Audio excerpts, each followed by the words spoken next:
stiffing all his mum and everyone. Yeah, there's a little bit of cussing in there, which they bleeped out, thankfully. Carl's in a bad mood already. He's been in about 3 minutes and he's in a bad mood, getting stressed. If you can't hack it, leave. What's the matter with you? No, I'm just saying. I was meant to enjoy last Saturday off and I didn't. Why not? Why is that our fault? Because you weren't here? Just 'cause I don't know, but... Are you not in the Christmas spirit? Why didn't you enjoy last Saturday?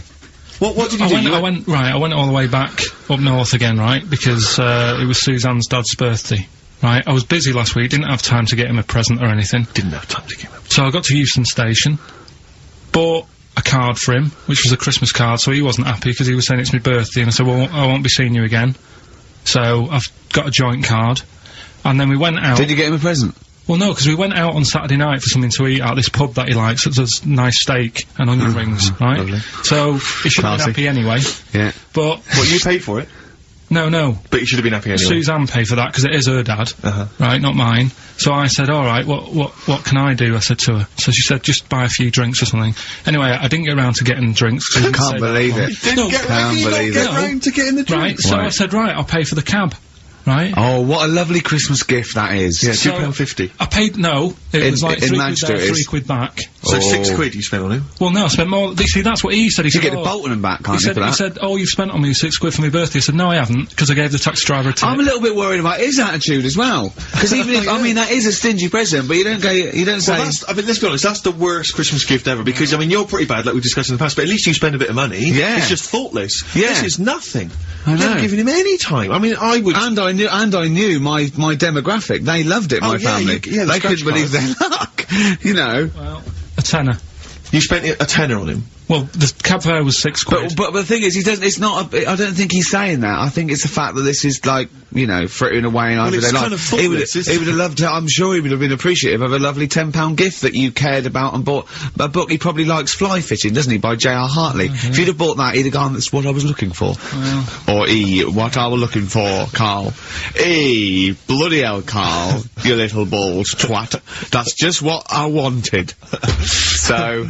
Alright, so just calm down. So what have you got planned for Christmas? Is this what, I mean, are you doing the same French with Karl, Suzanne? excellent, you've paid me milk bill for this week. That were nice. I'm spent this year.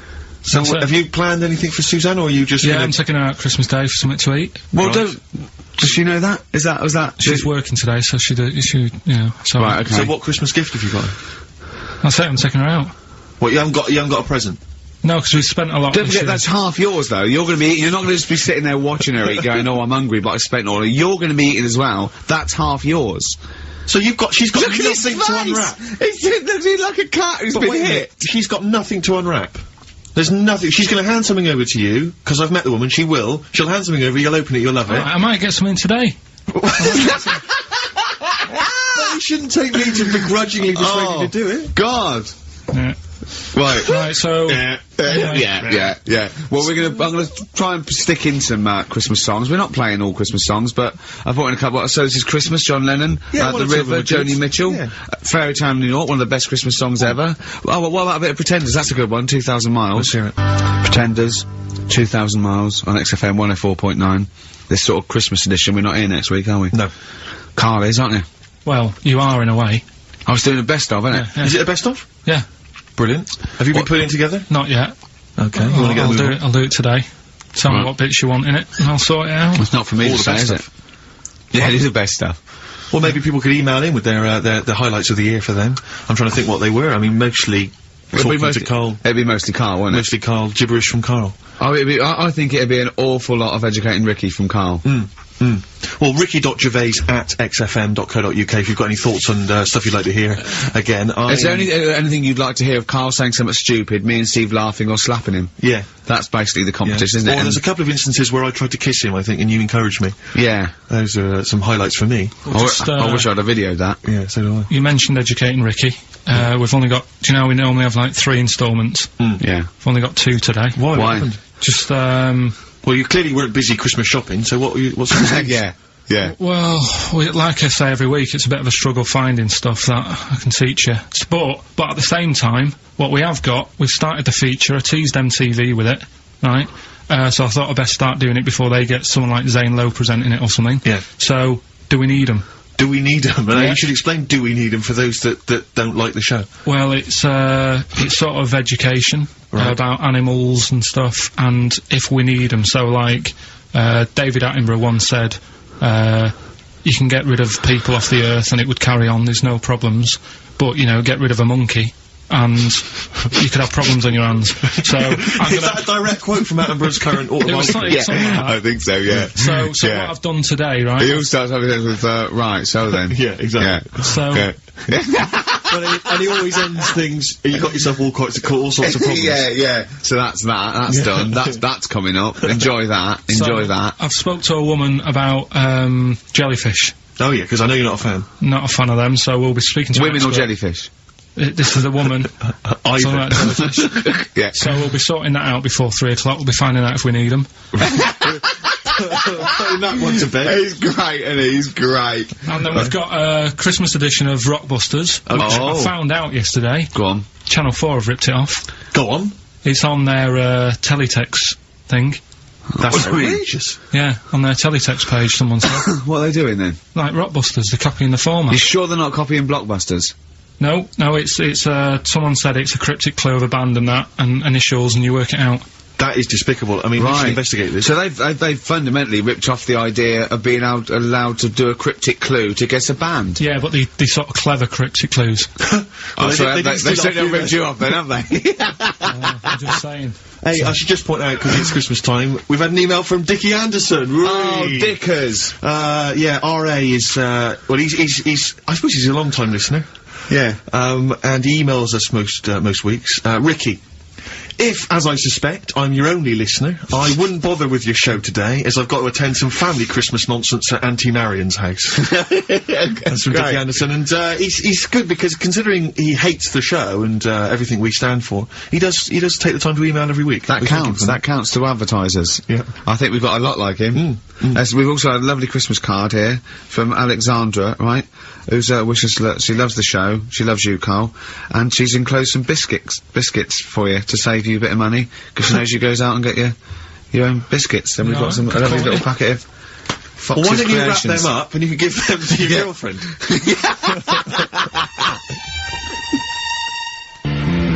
Don and Blitzen from the About a Boy soundtrack by Badly Drawn Boy. Christmas theme there. You spotted the Christmas theme. Yeah. Karl's not really in festive mood, but I can't imagine Christmas is your time of year, is it, Karl? Well, I'm not sure any time of the year is, really. I liked it when I was about... I think when I was about 7 I enjoyed it. Was that the one? Was that the year, the big year for you? You get loads of stuff, you don't have to worry about anyone else, but once you've, like, got a job... What did you get when you... When were you doing your paper round? How old were you then? I was about, 13, 14. Well, that was then you were your own man, weren't you? I had to buy stuff. Oh. But you're still not having a good time. You're quite a selfish man, aren't you? I didn't realise this. No, it's just that Christmas... And that's coming from him, Karl. My dad always said... Alright, steady on.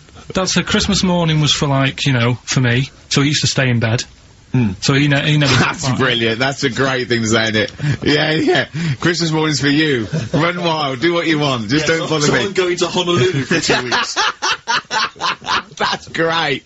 Dad, it's Christmas. Do I have to do anything? No. So my mum used to get up, because she used to like to see my face light up, you know, when I open my presents. And then, fireworks. And then I'd have to go to my bedroom from about 6 o'clock onwards, because, like, my mum and dad were into having big Christmas parties, and I wasn't, like, old enough to go. Right. So they'd say, right, you know, you've had your fun now, you go up to your bedroom, stay in there. Really? Yeah, I remember one year, right, I got a train set, that's what I wanted. Yeah. Right? Brilliant. Playing with it all day. I thought, I don't mind about the party, I'm happy staying up here, playing with this. Brother comes in, he's had a few, right, he's going, yeah, give us a go on your train. How old is he? He's a bit older than me, so he might have been like, let's see. Well, let him be 18. Yeah, probably about 18, 19, and how old were you? like that. I had a train set, so, I don't know, about... 14. Something like that. Yeah. Right, so I'm playing on that, loving it and stuff. And then he comes in and goes, oh, give us a go. He turns the transformer up to, like, 14. He went really fast for about 5 seconds, broke it, and then he went back downstairs. Wow. So Christmas, I hadn't even got to Sounds Christmas like Day. the Conservative government with British Rail. Satire, that is. Satire, Rick, I just thought that there's satire. If there's any satirical shows listening or magazines. It doesn't work in any way, because there's the analogy falls down apart from there being a train. Think it through, though. British Rail was trains. Yeah. And the government broke the trains in many ways. They didn't break them, like, not officially breaking them, but they kind of... It does work, it's perfect. Oh, I'm pretty pleased with that. And I can't, and no one's asked him to be on Have I Got News For You? It's weird, isn't it? Because it's strange, that, when you've got a satirical mind that's as quick as that. Yeah. All and right. he's broke your little train set. So what did you do? I just, like, watched telly and had some sausages. I bet you were happy with that, though, weren't you? It's a bit annoying, though, isn't it, when your main present of the year's been broke. And did it ever get it fixed? No, that was it. That was it. Put away. I'm intrigued why your parents wouldn't let you come and join in the festive fun. Was it like really debauched down there? Was it like eggnog everywhere? Well, no, but I mean, that's fair enough. 6 seems a little bit early, but I just think, you know, if you're your kid, you know, he had his fun, put him to bed at 8, maybe. And you think so on Christmas Day? I thought that was a day for family. Well, not if there's a party going on. Well, don't have the party on to Christmas Day. Well, that's another option. Yeah. Your parents are weird, aren't they? A strange breed. Well, I think that was the year, right? You're talking about buying presents and stuff. I think I did treat my mum to... I didn't buy my dad anything. I think that was, like, when I got a bit older, I used to get my dad something, because he wasn't that bothered anyway. No. So, got me mum, there was a cheap shop, right? Of course. Thank God for that. Called Snips, right? So I went in there and I thought, let's see what I can get her. And remember, Victoria Plum? I don't think so. Well, it's like a fairy character. Right. Right? And my mum's into gnomes and stuff, right? So, I thought, right... She must be pleased with you, then. Victoria Plum. I was thinking, is that one of the neighbours? Is it like a brandy liqueur? Do you remember Victoria Plum? Victoria Plum? Victoria Plum, yeah, it's like a little fictional sort of character, right? Okay. So I saw it, I thought, yeah, she'll love that, right? So I did my paper round, saved up for 2 weeks, right? Aww. Got that sorted, went to Snips, bought the, Victoria Plum. Next day, I'm in town with her, right? So I think, I know what I'll do. I said, come in here a minute, right? So we go in, and we're looking around, and I tested her, right? I went, look at that there, that's alright, innit? And she goes, oh, it's bloody awful. Oh, Karl. Oh, Karl, oh, God. So then, Christmas Day comes, I said, don't bother opening it. She said, no, why? I said, oh, no, why did you still give it to her? So, well, it was too late, I'd already bought it. Oh, Karl. So she opened it, and I was like... And she said, oh, that's nice. I said, why are you saying that? I said, the other day, so it's bloody awful. She said, oh, no, I thought you were pointing at something else. Oh, no. So that's why I don't get anyone anything anymore. Oh, God. Play record. Oh, God. Oh. That's good, isn't it? Not bad. Gold Rush. Let you down.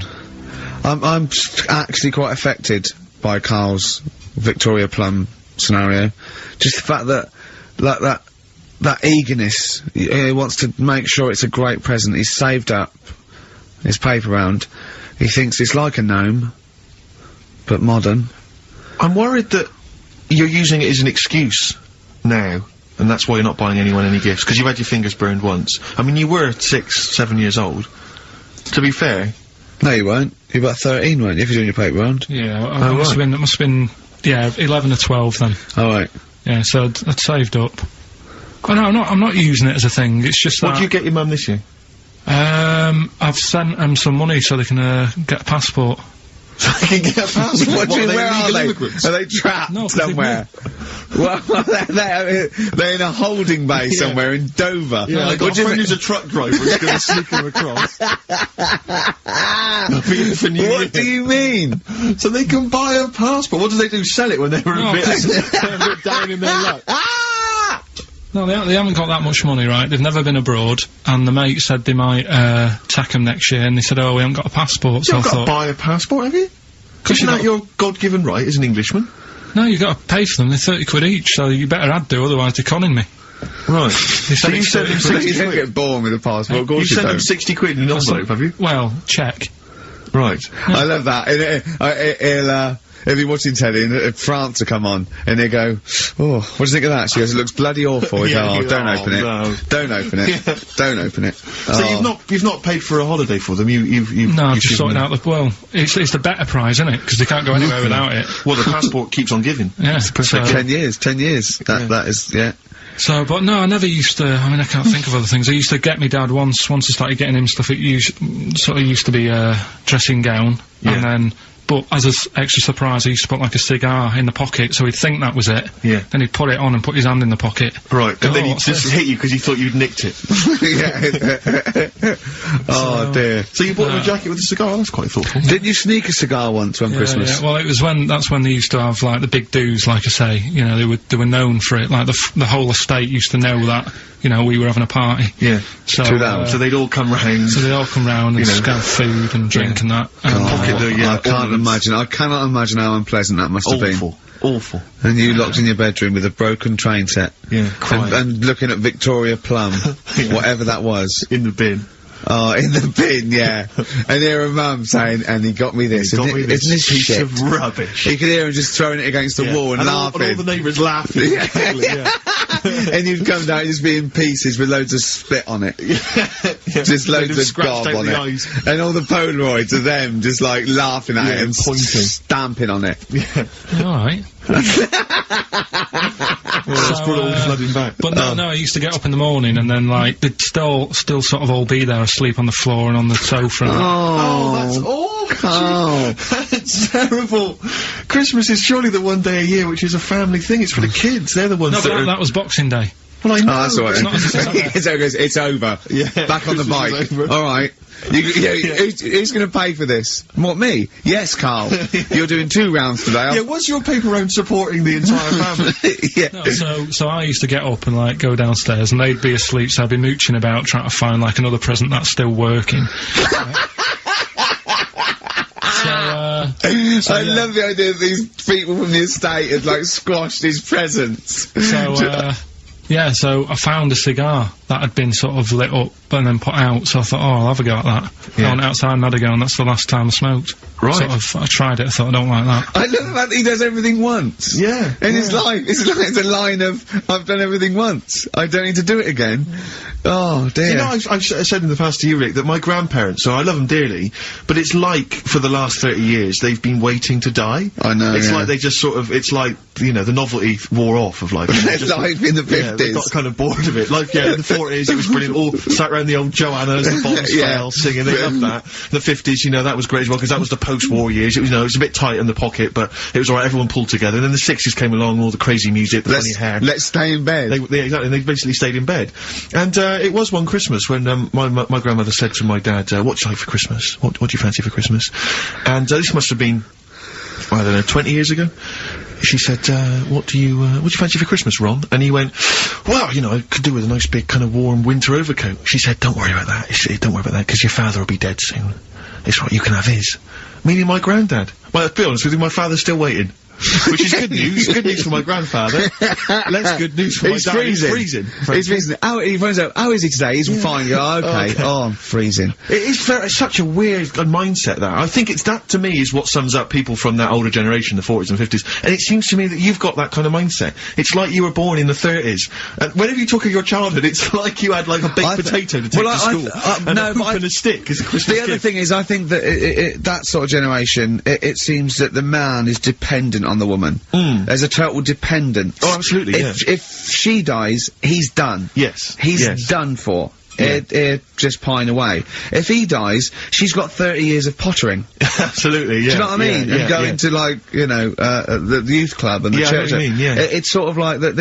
It's sad. Of course, it's sad for them, but it's not the end of their life. No, sure. And it sort of is the other way around. I don't know why that is. Yeah. It's terrible. That's a little melancholy thought for. I know. I've really brought it. You brought it down. You've brought it down. I've brought it. This isn't a nice show at all. This is terrible. Well, we're gonna have people just killing themselves. What? Well, I didn't really want to make it a Christmassy type show because I don't really like it. Oh, he's done it again. Well, you did Christmas once, didn't like it. No, it's just play a record. I'm not religious or anything. What are you? You're not anything. Teenage Fan Club from the XFM Christmas album, and that's Christmas Eve. Their guitar sounds are just brilliant. They're just always so nice. All right, Karl, would you like that? Would you like Teenage Fan Club? Yeah, they're good. Carl, I feel like you've never kind of enjoyed the wonder of Christmas. I can't ever get the sense, maybe except when you were very, very young, you know, that kind of bright-eyed, you know, thinking of Santa, you know, kind of, landing on the roof and coming down the chimney and drinking the sherry or whatever. Well, I like the idea of it, right? Sure. The sort of, you know, I used to get a couple of annuals every year, you know. So did I, yeah. And I was allowed to open one on Christmas Eve. Oh, that's brilliant. So they could throw it on the fire. I think it is sort of like a quick skim through, do the words right. Yeah. I think so that's to light the cigar off the cooker. Oh. Well, anyway, listen, a good friend of ours, Ross Noble, the comedian, brilliant, he gave me this picture, Carl, which he's got from a magazine. He loves you. And I have to say, I think this... I was just looking at it then. Obviously, it's not going to mean much to the listener. Oh, this is self-indulgent. But it is currently available. I think it's in the current edition of Bizarre magazine, so, you might want to buy that. It's not horrible, though, is it? There's a certain grotesqueness about it. Oh, it's a deformed person, isn't it? Well, to a degree, but I think what it's going to do for Carl is give him, I think for you and I, Rick, we're going to see his face. Light up. Lighten up, like opening a wonderful Christmas gift. Oh, you know what? I think I've seen this. Is this the one with the kid with the big head? I'll be honest with you, Carl, it is. Have you seen it already? Yeah. Let me just show it to you again so you can kind of I haven't seen it. It's like... yeah. We shouldn't be laughing at that. No, but that is like the kid who I went to school with. That is the same. That can't be the same. So do you recognise him? Seriously, that is the same thing he had. I mean, I have to say, it does look like it's been computer generated, it's so odd. Yeah. But look at the child's face. I know. Look at his reaction. Don't take another photo of me. I'm not sure this is right. It's not right, but I was hoping that would give you, Carl, just a little glimpse of, we've had a request as well on the best bits, so someone wants to hear you talking about your mates with the big heads. I can't believe it, because every time we go there, we get some sort of complaint about something. About what? Just leave it. Well, that, for some reason, that always goes from the story with my dad going to Blackpool, taking those kids there. And what kids? And, leave it. No, what? I don't know, there's people that know what you're talking about. I'll tell you when we put a song on. No, well, I know what it is, but you can't just say that. Well, is it when your dad put a kid in the wheelie bin? Because he was getting out of hand? Yeah, so we're gonna be can't go through it again. It's too controversial. We're gonna... What's the name? No, well, the thing is, right, you were just saying about what are you, about Christmas. That's the funny thing, right, because in our house there's no one who's religious, right? No. My dad got annoyed when I went to church that day. He was like, what are you doing that for? Of course. I went to see a gig in Liverpool. Remember the band The Christians? Yeah. He thought I'd join some club. Yeah. I said, I've been to see The Christians. He was saying to me, man, what's he doing going out with them? Yeah. And then, the other thing is, because I'm not christened or anything, my mum used to say to me, don't tell anyone that, because there's witches and stuff. I want to go back and see his upbringing. I just want to go back and see him at 7. One day in the life of Karl, age 7. Just to have 3 ghosts visiting tonight. And take him back through time. But we could go with him. We can be some of the ghosts. Yeah, the ghosts of Christmas past. Oh, remember this? That's incredible. Because just say so she wasn't Christian, but she thought maybe someone could take your soul, because you weren't Christian. It's like, there's cults and that, isn't there? And if they find out you're not christened, then... Right. I don't think they care. I don't think a lot of cults care. Well, but what can they do if you're not Christian? I don't know. I just said all right, because then through that time there must have been a time when. But hold on, now they know. Yeah, but I'm older now, so I'm all right. She used to worry about me playing out on the street. Oh, she was worried about when you were naive and stupid and easily led. Well, yeah. No. Good point. No, you're right now. Yeah. So, yeah. Good. Rockbusters. Rockbusters. Well, tell the prizes, Steve. Yeah, tell we have Christmas gift. This is Christmas gifts. I don't know if you'll receive them in time to actually pass them off as gifts. I wonder if I can tell that Ross Noble story that he told us. I don't know. We'll have to discuss that when the record's playing. Okay. All right. Okay, so you heard a track from it just then. This is the XFM Christmas album. I think that's been knocking around here in the office for years, hasn't it, Karl? Or is it new this year? It was brought out about 2 years ago, but Christmas songs are Christmas songs. Yeah, it's not bad. There's Scott bands on there, like Dandy Warhols, the Webb Brothers are on there, Drugstore, Bell and Sebastian, Flaming Lips, all sorts. So we've got that to give away. We've also got this Smashing Pumpkins compilation, which that seems to be knocking around for weeks. Another one of those 50 years of the greatest hit singles. singles, I don't know, culture clubs on their Queen, obviously. I've just Lennon. seen the cult film. Yeah, the cult film will come back to you shortly. This, I think, is one of the most exciting gifts. If you have a video player and you want to get trim, then surely Big Brother 3 champion Kate Lawler and her cardio combat video, in which I think she uses kind of, I don't know, military kickboxing training to get you trim and taut and looking as good as her. Then you can get that as well. We've also got a exclusive 7-inch single from the White Stripes, a kind of Christmas single. Is that from them? Yeah, yeah. That must be quite rare. That's probably the only thing worth That is rare. That is worth something. And the current Badly Drawn Boy album, Have You Fed the Fish, which I think is slightly mediocre. They've gone up, actually. I think that the level of prices there has gone up. Not a bad selection, but here is the big movie, and actually I have to say this is not a bad one. No, it's not, again, it's not terrible at all. It could be worse. It's James Caan in the original Rollerball, not the disastrous remake that came out recently, but the DVD version of Rollerball. So that's there as well. So something fairly interesting. That's worth winning. Right, come on then, let's do Rockbuster. Well, will we play a song to give people time to get a pen and paper and that? Yeah. Yeah, so we're doing it next. Yeah. Karl Pilkington, the man of the moment with his Rockbusters coming your way with all those great prizes. Yeah. Right, we're doing it now? Yes, sir. Yeah. I noticed Heat magazine sort of put a bit of a spanner in the works. Why? Because they were saying, oh, maybe it'll be a Christmas edition of Rockbusters. And I'd already sorted them out. I wouldn't worry, Karl. Well, what I've done, I've cleverly tweaked them to make them Christmassy. God. So the Christmas bit in it has got nothing to do with it whatsoever, but I just thought... So you mean the clues have a Christmas element? Well, yeah. But it's nothing to do with the answer. It's nothing to do with the answer. Right. So why don't you just ask the normal ones and I'll ring a bell, I'll shake some bells. Well, Go it's the equivalent of that, but in sort of speech. Right. Brilliant. So the first one, there's a load of letters there asking for advice. Put them on Claire's desk. Oh, and have a good Christmas.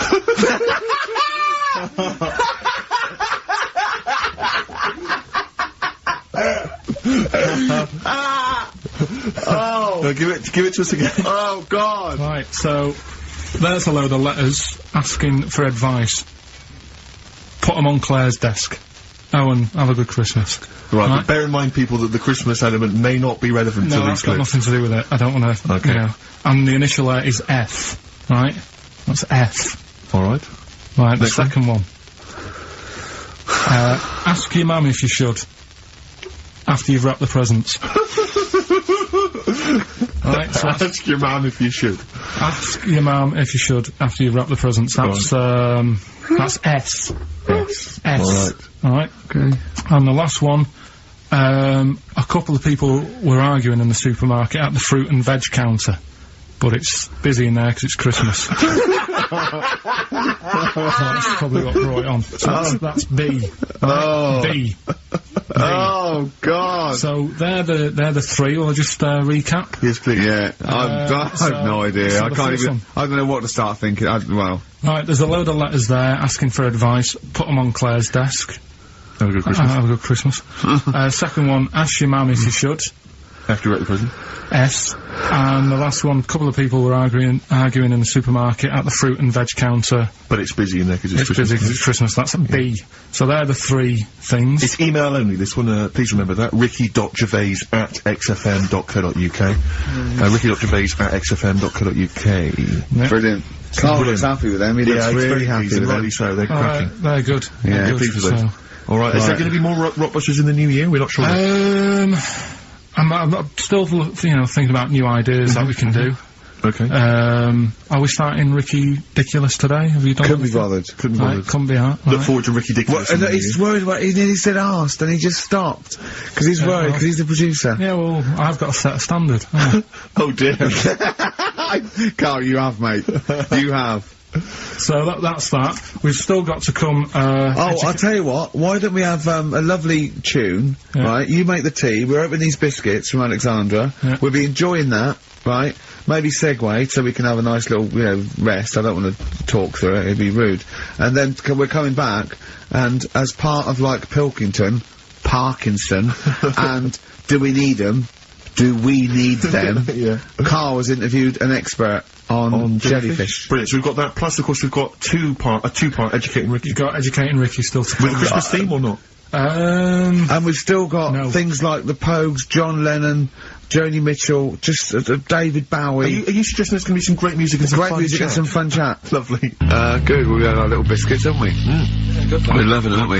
Cheers for that. I think I can just sum up the station, can't I, Steve, with that just last comment? I think you're probably right. I just came in, I just went to the toilet there, and, it's a disabled toilet that's close to it, so, you know, you go there, I had a wee, I thought, oh, the thing doesn't work, didn't flush, I came back and said, oh, the toilet doesn't work, doesn't flush.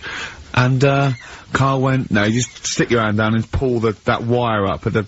Think of that. Put your hand in the water. I mean, just when David Bowie interviewed Zoe, come on, there's toilets not flush. He goes, all right, babe, just stick your hand down, pop the shit down the U-bend, and just wipe your hands on your pants. Thanks very much. I mean, sums up this station, doesn't it? Absolutely. Tin pot. Have you ever done this? This is one of my most embarrassing moments. Is, you know, because sometimes you'll see. Hey? Well, you'll realise what I was going to say. What happened, Rick, was I almost leapt to the end of the story. Right. But I realised I had to go back a few steps. Yeah. I just did. Have you ever and you stopped? It was going to be cunning. But you'll understand in a minute when I finish the story that it's not coming in the traditional sense. Oh, right. Because it's followed by coming out of. Oh, sure. Alright. Yeah. So. And not your trousers. Okay. Alright, so, now, awkward moment, and I should just, you know, if you're Christmas shopping, maybe you're in a big department store, and, you see the disabled toilet, and you think to yourself, I can nip in there, I can use that, you know, because it's close to hand, because I've got to wander miles for the regular toilets. I went in there once, in the toilet, you know, disabled toilet, just snuck in, came out, disabled person. Furious. That was, but it's really awkward because it's their sort of private domain. You know, it's like they're part of an exclusive club. They've not got many perks in life, and that's one of them. And here I was, you know, kind of exploiting it. But they can't. Well, yeah, I suppose they can be annoyed. But what did you do? Did you affect a limp? You know, I normally do. I often do. I've affected a limp many times. Like for instance, if I take the lift in a building when it's only one flight of stairs. Right, and they know, and I get up on the first floor, I always affect a limp coming out, so that justifies why I haven't come up the stairs. Like, who is it that I'm scared is gonna sort of say something? Yeah. But, oh dear, that's it's the same thing as if someone asks me for directions, I always pretend I'm foreign. I always go, I don't. Why do you do that? I can't, because I'm just terrified of giving them the wrong directions. And just now, I don't know, I don't live from there. Because I sort of, you know, I feel bad. Because what I used to sort of give directions was I like giving directions, I like helping people out. But then I realised I didn't really know. You used to hang around going, you alright? Yeah, we're fine, yeah. Do you want to know where to go? I tend to have a go even if I don't know. Exactly. But I'm always terrified they'll come back and find you and go, you led us astray. Yeah. So I just affect a foreign accent. There was a fella the other day, about 2 weeks ago, when I was walking in. Little old woman, little old fella come up to me and said, where's, Wimpole Street? So I said, I do know it. So I think it's over there. And then, I'm not very good with street names, but I'm good that if you say, oh, there's a Boots on it. Right. Do you know what I mean? If there's something near it, it's like the same with directions when I used to drive a lot. Yeah, or historical facts. I don't know, like, old motorway names, you know, like M this and M that. I can never remember that, but my dad used to always say, right, there's a horse in the field, turn right, and stuff like that. Good stuff, yeah. And it's the same with this fella, he sort of said, you know, where's Wimpole Street? And I said, well, what are you after? And he said, I'm after some blood. And it was yeah, there's doctors around there, isn't they? So I was like, oh. So that didn't help me. What do you mean he was after some blood? He said, oh, I need some blood. He must have had an illness. Bleeding? No, he just must have needed some new blood or something. He had some illness. And I was like, you know, why didn't he go to the pet shop and get some parrot? No, but like he didn't have fangs and a cape, did he? Yeah. No, but do you know what I mean? Oh, that didn't help me out. But what if he said, well, some pile cream, actually? Can you go, oh, we want Boots then? Yeah, he would have been alright. But I didn't know where to start with that. I need some blood. Yeah, I just feel it's over there. Yeah, sort of pointed him away. But so he was losing consciousness. You sent him the wrong way. He's dragging himself along the pavement. Is there blood this way? The gash is growing ever deeper. Well, we've got to do Pilkington, haven't we? Do you want to? Yeah. Okay, we should explain this, I think. Well, it's Karl's new idea for a TV show. He wants to do a TV show called Do We Need Him, where he goes round and he talks to experts like David Attenborough, David Bellamy, maybe Lenny Henry doing David Bellamy. Right, yeah. If he can't get the real one. And he just picks on an animal that he doesn't really like, doesn't think you need him, and an expert will tell him if we do, this is the first instalment. Let me put a song on, right? Now we've got them, and then I can set it up and stuff and tell, you know, because explain it and that. Let's do a classic. Let's do a big stomp in one of the best Christmas songs of all time, shall we? What are you thinking? Fairy Tale in New York. Excellent. Oh, it's always my Hoax featuring Christian McCall on XFM 104.9, the Christmas edition. Indeed. Next week, we've had loads of suggestions, Karl, for your best bits. It's basically all your best bits. Me and Steve are largely irrelevant in the voting. Yeah. So, you can compile your best bits next week, and they'll be loving it. We had a request for the little Chinese fella in his pants, a horse in the house, cutting your hair on the railway station. If you haven't heard those stories, what does that mean? The little Chinaman in your pants, you've got to be tuning in next week to find out what that is. The only thing is, the old horse in the house was in the last best of. Was it? Yeah. Well, that doesn't stop. What's his name? If you're one of those people that want to see these clips again, tune in. Oh, yeah, it'll be alright Christmas. It'll be alright on the night 84. Yeah. Someone kill me. I think I'm gonna live forever.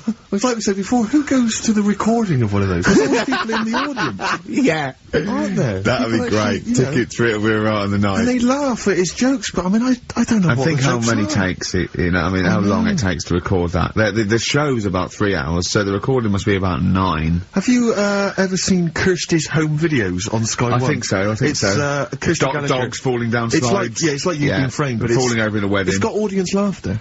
But I'm assuming it can't be a real audience. I'm assuming it must be like they've just lifted it from the Flintstones. Yeah. They laughed from the Flintstones. A lot of people forget that the Flintstones had an audience. If you watch the Flintstones, there's laughter when Fred does something funny. Yeah. The idea of people being shipped in. But we were talking to watch about, a cartoon. I like the idea that some jokes weren't as funny as others. Like the director going, "We'll put a laugh on that," and the producer going, "It's not as funny." I think Dino should get a round of applause every time he comes in. Everyone knows him. The kids love him. We're making it up. Yeah, and Barney getting disgruntled because his jokes never get decent. Yeah, he's like wise. Exactly. Yeah, he's like really wise. Okay, anyway, Karl, here we go. It's an exciting feature that I think will be picked up by Channel 5.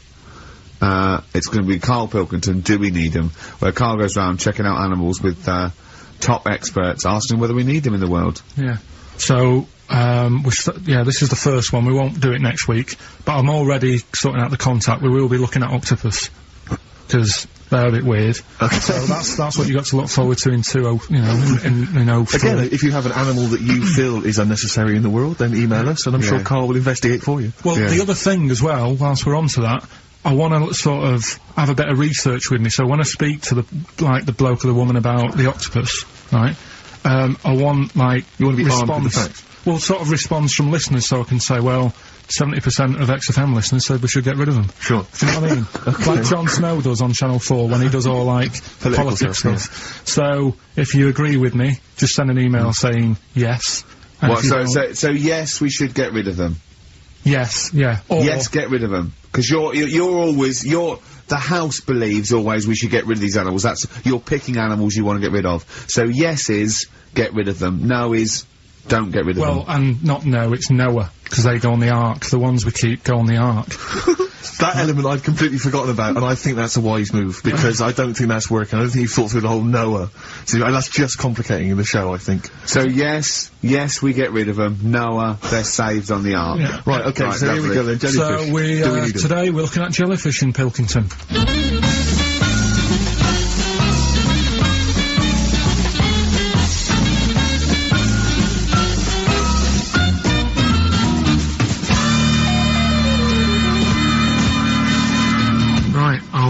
I'm talking to Vicky, who works in an aquarium in Anglesey, isn't it? Yes, it is, yes. Right, brilliant. Today we want to find out if we really need jellyfish.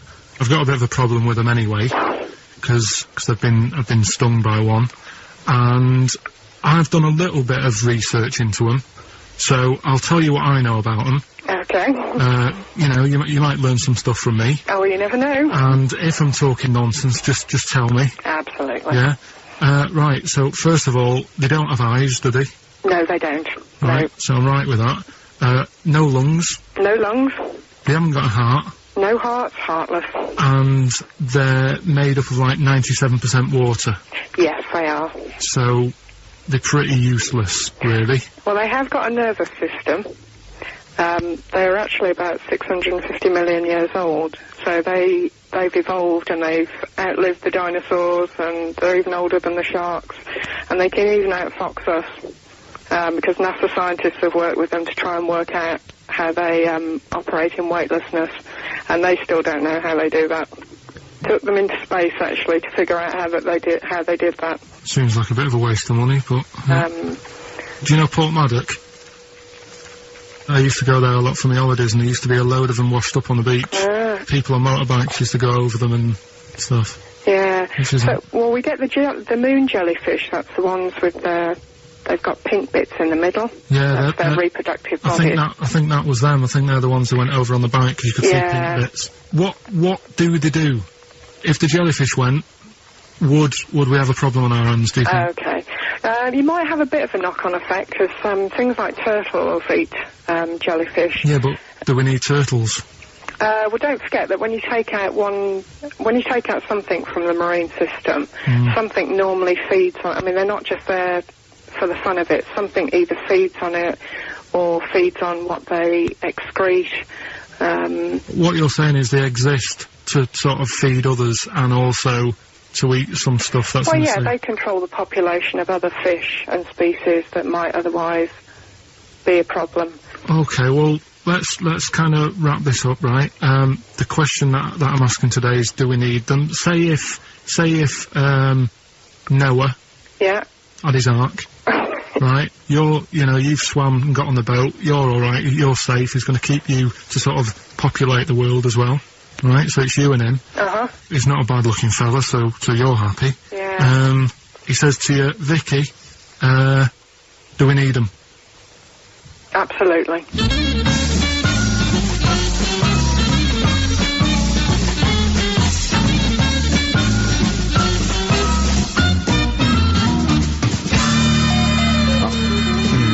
I don't even know why she even gave you that interview. When you start off with, right, trying to find out if I need you, but what did you tell her to get her to talk to you? Just said I'm doing some research on stuff. Did she think you were a schoolboy or something? No, she just said, oh, alright. She said, how long will it go on? I said, not long, just like 5 minutes, have a quick chat. And she loved it, didn't she? She sounded happy to take part in that. So, I love the fact that you've got an expert, and you suggest that she's going to be having sex with Noah. He's a good fella, so you're happy. She goes, yeah. I mean, I don't know why you stopped there. Didn't go into positions or something. I can't believe... The problem is, really, I didn't get to the bottom of what I wanted to say, because... Oh, no, you did. That's it. That's done now. That's a pretty good academic work. That's proved, No, but the turtle thing, when she said, oh, if you get rid of them, the turtles, won't have anything to eat. But when she said that, I mean, I couldn't say it because it would have took her off and confused her. But... Well, she's a scientist, she's easily confused. Well, say, like, when Suzanne is working, right, I'm not a very good cook, so I always get, like, an Indian in. Right? What? To do the cooking for you? I don't think you can say So, right, I'll have an Indian. Right, now, say if, for some reason, it closed, I'd get a Chinese. So why don't the turtle just... There's loads of stuff in the sea. But I didn't want to get too heavy on her, but... It's pretty deep. Oh, that is genius. But we'll look at... But so the fact that she said, yes, you need jellyfish, does that mean that you've changed your... I mean, what I'm saying is, does her answer go? Does that stand? Yeah, it does, yeah. It does, does it? It does, yeah. Whatever I get the expert to say, I try and get them in a corner. Right, you try and, argue them into a corner. Argue them into a corner, but that time she wasn't having any of it, so we've got to carry on having them. Yeah. So in the new year, we'll be looking at octopus. Okay. Yeah? Yeah, great. Brilliant. Place and feeder. Christmas. I think there's Karl with his Victoria plum. I want to see a Victoria plum. I want to know what it is.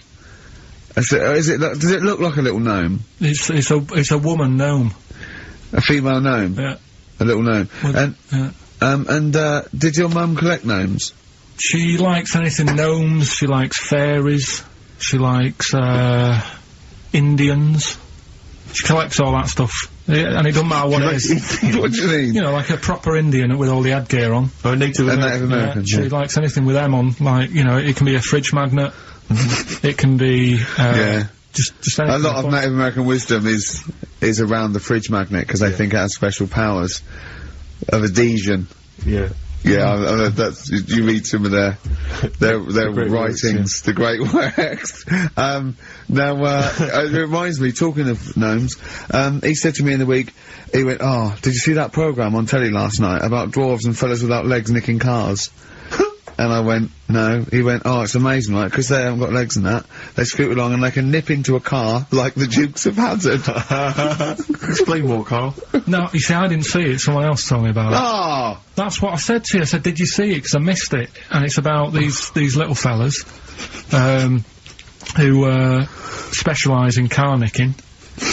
And the thing I wanted to know is, because this lad who sort of only watched half of it. Is he like you? Well, I said, I can understand how it's easy to get in, but then how do you get away? Because you can't reach the pedals. Yeah. Can there be two of them? But presumably he opens the car for someone else. What is it? What do you mean? What, so he's steering and he's like, right, press the brake a bit. And then there's one that's just legs, but without the top half. I don't understand how this helps them, though. Why does this make it easier for them to steal Because they can just get through the window really quickly, like in the Dukes of Hazzard. What? Because their legs don't get in the way. Right. Do they just run? And just... But what do you mean, the window? I mean, what? So someone's driving along... No, I didn't see it. And This is why the I'm window asking open? you. I didn't see Do it. they leap in when there's someone still driving the car? I don't know. Well, there's too many things left unanswered here. I can't go maybe over someone's seen Christmas it and and they not can know. email in. But that's sort of... This panicked you anyway, I imagine. I bet you were gutted you missed that programme, weren't you? Well, I'm interested in stuff like that. Because I like learning, which gets us on to educating Ricky. Oh, excellent. Slick. We've had a good year of stuff. Teaching We have, stuff. Yeah, I've learned a lot. Can you remember any of the Of course I highlights? can. There was a deaf girl and she hit her head and she could hear. Yeah. There was also some people who ate tomatoes thought they were poisonous on lead. There was also a doctor who gave a blood transfusion with some parrots from the pet store. Yeah. Because the doctor in America, and it was the olden days when the lines were bad, said give him his parents' blood, and the doctor this side thought said give him some parrot's blood. So that was true, and that educated me. That was fact. What have you got for us? Well, we've only got two, because I've taught you about jellyfish today, that we need them, so we've only got two things to go at, and I give them a little headline so you remember them, to make them snappy. The two headlines you've got, "Oh, what a catastrophe." Okay. And the second one is, well, you'd think it'd be Bughead, wouldn't you? What? Well, you'd think it'd be Bughead, wouldn't you? You'd think it beat... No, you'd think it'd be... Yeah. You'd think it'd be Buggered, wouldn't you? Bughead. Bughead. This can't be... If this is anything with a bug living without a head, I'm not interested. Because we've done it. All you've done is let's just do, oh, what a catastrophe. So it is that. Do I do that one first? Which one are we doing? No, do the Bughead one. Right, well, the Bughead one. Well, we've talked a lot about animals and that, haven't we, without heads. Surprisingly, we have. I think a disproportionate amount on it. If you're a new listener, and this is the first time you listen, you'd be surprised. Yeah, we've done all that. We've covered worms, the way if you cut their head off, it grows back if you don't cut too high above its neck.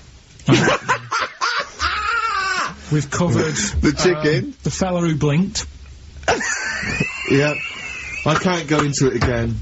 Right, let's not go into it again. We've had the chicken with no head that lived for 8 months. Yeah, and we've had cockroaches living for a week without an head. Right, okay. Well, it's a bit more on the cockroach front, really. Right. They've found that if you get a cockroach and you cut its head off. Yeah. Right. Yep. And then you find a cockroach that's still got its head, but it hasn't got any legs. Right. Right? It's not over for both of them. Right? Because what you can do, you get the one that's got the legs. Right. With no head, sort of running around. Get the one with the head. Sit it on top of it. Right. Get a little tube. Okay. So that the fluids... So is this auntie's go out of the room? This is like Blue Peter. You could get this for Christmas. Right, you get a little tube, you stick that on top so the bodily fluids are still running between the two. Right. The head of the one on the top will control the feet of the one on the bottom. Okay. What about that? Good. And, will it continue to live? Yeah. Okay, you don't know that for sure, do you? No, that was just a question out of the blue he wasn't expecting. Yeah. What do you think of that? It's good, yeah, it's great. Yeah, just a primitive nervous system that can, yeah. Did you expect us to be more impressed and excited by that? Well, did you fall off your chair when you read that? Did you literally topple off? Did you think you were going to be the Frankenstein of the insect world? Yeah. No, I just was thinking if they can do that, you know, with them, can they do it with humans? Because I also did a bit of research on. Did you come to the sort of conclusion that apart from the moral aspect of it, that the human was probably more complicated than? Yeah, but do you know what I mean? Things move on, don't they? Do you know what I mean? Science, Rick. You know, I had Binatone as a kid. Now they've got PlayStation 2, and the difference in 10 years They have found that if you lose your head, a cockroach can live normally on your body, but not the other way round. Your head on it cannot control its legs because it's too complicated for your brain. So, yeah. Well, so then other research, because I thought if you don't learn from that, I'll give you something else for free, right? Go on. Free. That they can clone people. Uh-huh. The only reason they don't do it, right, say if, like, Ricky needed, a lung, right, they could clone you and make you the same, but the only reason they don't want to do it is because it'd be a bit horrible, wouldn't it? So and it would take sort of 18 years for me to get an adult lung. And there's all kinds of moral implications. Yeah. What do you mean, yeah? You hadn't thought of that? Because, lest we forget, Rick, he ended with the only reason they don't do it is because it's a bit horrible and that. Which scientist said that? Right, that's a quote. Right. That's not it. That's not the other one. That's it. No, that was just, you know... We've got another one to come. Oh, I can't wait. The headline again? What was the headline again? The headline, oh, what a catastrophe. Looking forward to that. Mark. Yeah, a bit Mark Heinzel. This is from his covers album, which is called Snowbird. God. He's so happy that the XFM listeners understand his stupid clues, and he knows it annoys me. We've got some right answers. We'll be giving out the answers just quickly, just in case someone sort of missed one of them. I'll just quickly do them, yeah? Yeah, go on. First one, there's a load of letters. Show. There's a load of letters there asking for advice. Put them on Claire's desk. Oh, well, Merry Christmas. Ask your mum if you should. Oh, well, Merry Christmas. And a couple of people were arguing in the supermarket. It was Christmas, that's why. Counter. And that's B. Okay, we'll give those answers out shortly. Yeah. I just have to show you something, Rick, before we move on. I know we've got another Educating Ricky, but someone just sent this in. Yeah. They've been looking on eBay for Victoria Plum. You're joking? Come here and see the photograph. Oh, God, that's fantastic. Have a look. That's it. Oh, God, he got that for his mum! It's the worst piece of tat I've ever seen. Carl! Oh, Carl. Imagine how... Oh, gutted. Oh, imagine how... Look, think of him now, right? There it is! Oh, that's the worst thing I've ever seen! I tell you, it looks like a Diddy man gone wrong. It looks like a Diddy man prostitute. That is... is that the one, Carl? Well, it was a different colour. It had a yellow at mine. No, but look, how do they get... Tell them they go into eBay... So you need to log on to ebay.co.uk. I'm sure you've used it before. It's the online marketplace, ebay.co.uk. And if you type in Victoria Plum, I'm assuming that you can track this down. That's amazing. It's the worst piece of rubbish I've ever seen. Just think how cute he was as a kid, though, doing that. Just think of him, just going... just seeing that and thinking, oh, he likes gnomes! It's the worst thing I've ever seen! I mean, to be fair, I don't know what her prize collection of gnomes looks like, but I can't imagine they're much better than that. I mean, gnomes are a fairly grotesque thing. But certainly your mum's taste and discretion is... Did you have those houses on your estate? You'd go in there and it was just loads of those dolls still in their packaging all around the room. And sort of like one of those homes that keeps the sort of packaging on the three-piece suite. Why don't you buy another one for her for Christmas? Yeah. It's $3.99 it looks, but that's £2.49. Because that was $3.99. Well. Oh, buy it, Carl. No, 'cause I've sorted out her passport this year anyway. I'll get her that next year. Right, so listen, right? Okay. So, last Educating Ricky of the year. Oh, Christ. What a catastrophe. Yeah, let's do that then. Victoria Plum. There's this woman, right? Yeah. This woman, she's reading Guinness Book of Records. Yeah. And, she's flicking through. Yeah. And she notices that there's a world record for a cat right, with 27 toes, right? So she reads it and she thinks, well, that's not right, because her cat's got 28. What do you mean her cat's got 28? Her cat's got 28 toes. So she was like, well, hang on a minute, mine should be in there. So there was I missed the very beginning of this. She was... She's looking for the Guinness Book of Records. A woman was looking for the Guinness Book of Records. The woman with the cat with 28 toes looking through, and it said the record for the cat's toes was 27. She thought, hold on. Hold on a minute, Ross McWhirter. My cat's got one more than that cat, so go on. Anyway, so she said, you know, the person doing the interview with her said, you know, is it happy? And she said, yeah, you know, it's great, and it's really good in the snow. Right. It gets through a lot of nail varnish. Well, yeah, that's what it said, right? It said it's really good in the snow.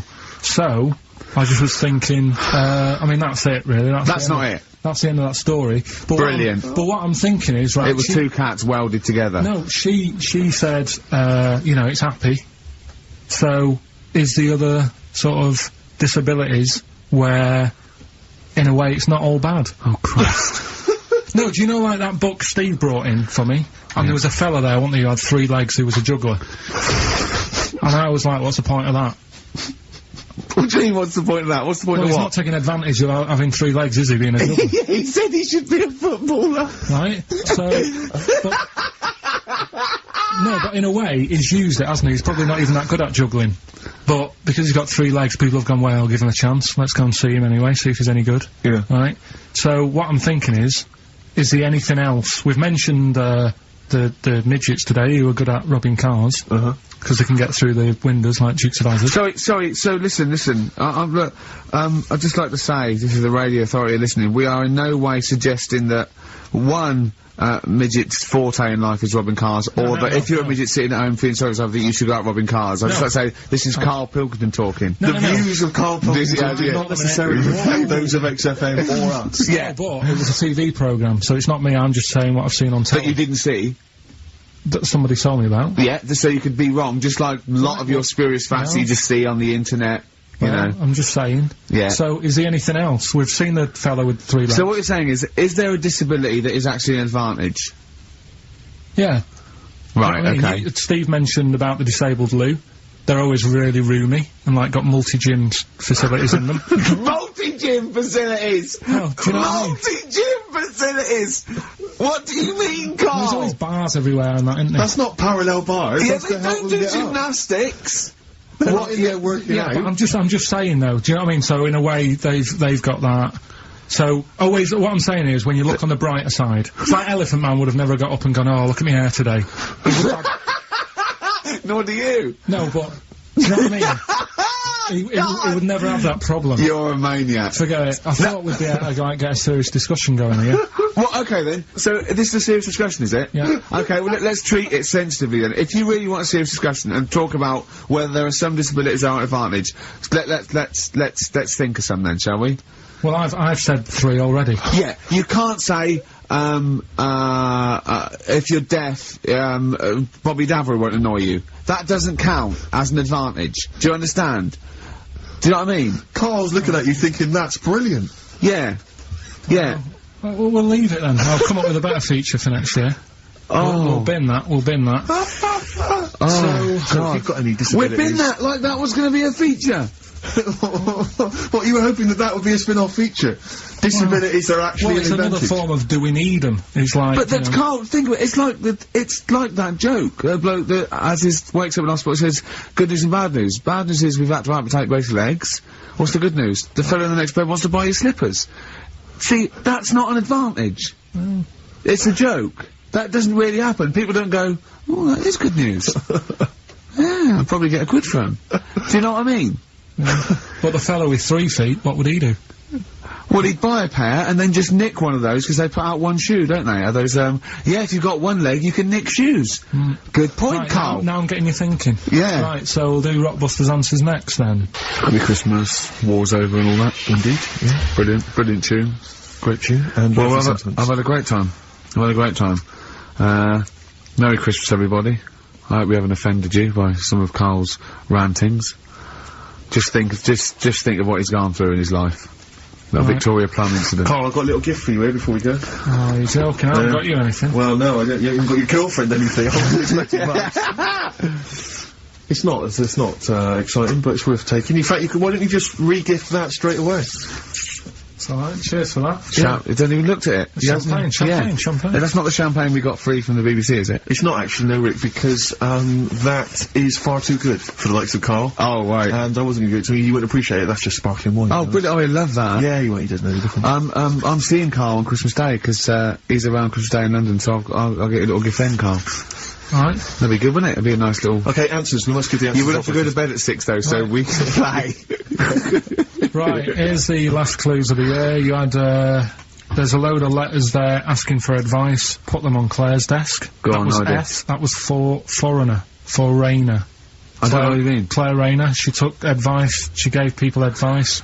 So that's foreigner. That is shit. Right. I'm sorry. That may be Christmas. That is absolute stars. A lot of people got the right answer. I know. Well, that annoys me even more. Number 2. The second one, ask your mum. Foreigner. Yeah. Foreigner. Second one, ask your mum if you should. That was S. That was Shalimar. Shalimar. Right? No, bizarrely, what was the clue there? Ask your mum if you should. No, we got a lot of people saying Smashing Pumpkins as the answers to that. But I don't know who's saying that to their mum. Smashing Pumpkins.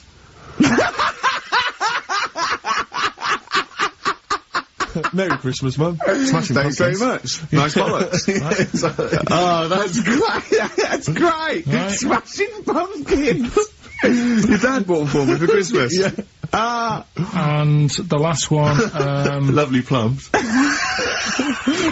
my Victorians? Oh, God. Right, we've got to wrap it up. Come on, then. A couple of people were arguing in the supermarket at the fruit and veg counter. That was B, that was Banana Drama. They were, like, having an argument. What do you mean Banana Drama? What, no, wait. What group is Banana Drama? What group is Banana Drama? You're a fool. You're a twat. When you say that, but you accuse Karl of that, you're also accusing lots of the listeners, including the winner, Nicola Rogers, of London, and she wins those great prizes, and she got them bang on, so... Banana Drama. So, can we finish there now? Yeah. What do you mean? What do you mean, can we finish there now? Just play the ads and go. What? No, what are you talking about? We're going to play Joni Joni Mitchell. Mitchell We're sing it all day. Play that then. Goodness, we can't. Oh, look at you. We haven't got time. Merry Christmas, Karl. Merry Christmas, Karl. Enjoy the show. Let's give him a little kiss. Oh, a little kiss. Oh, no, With tongues, it's Christmas.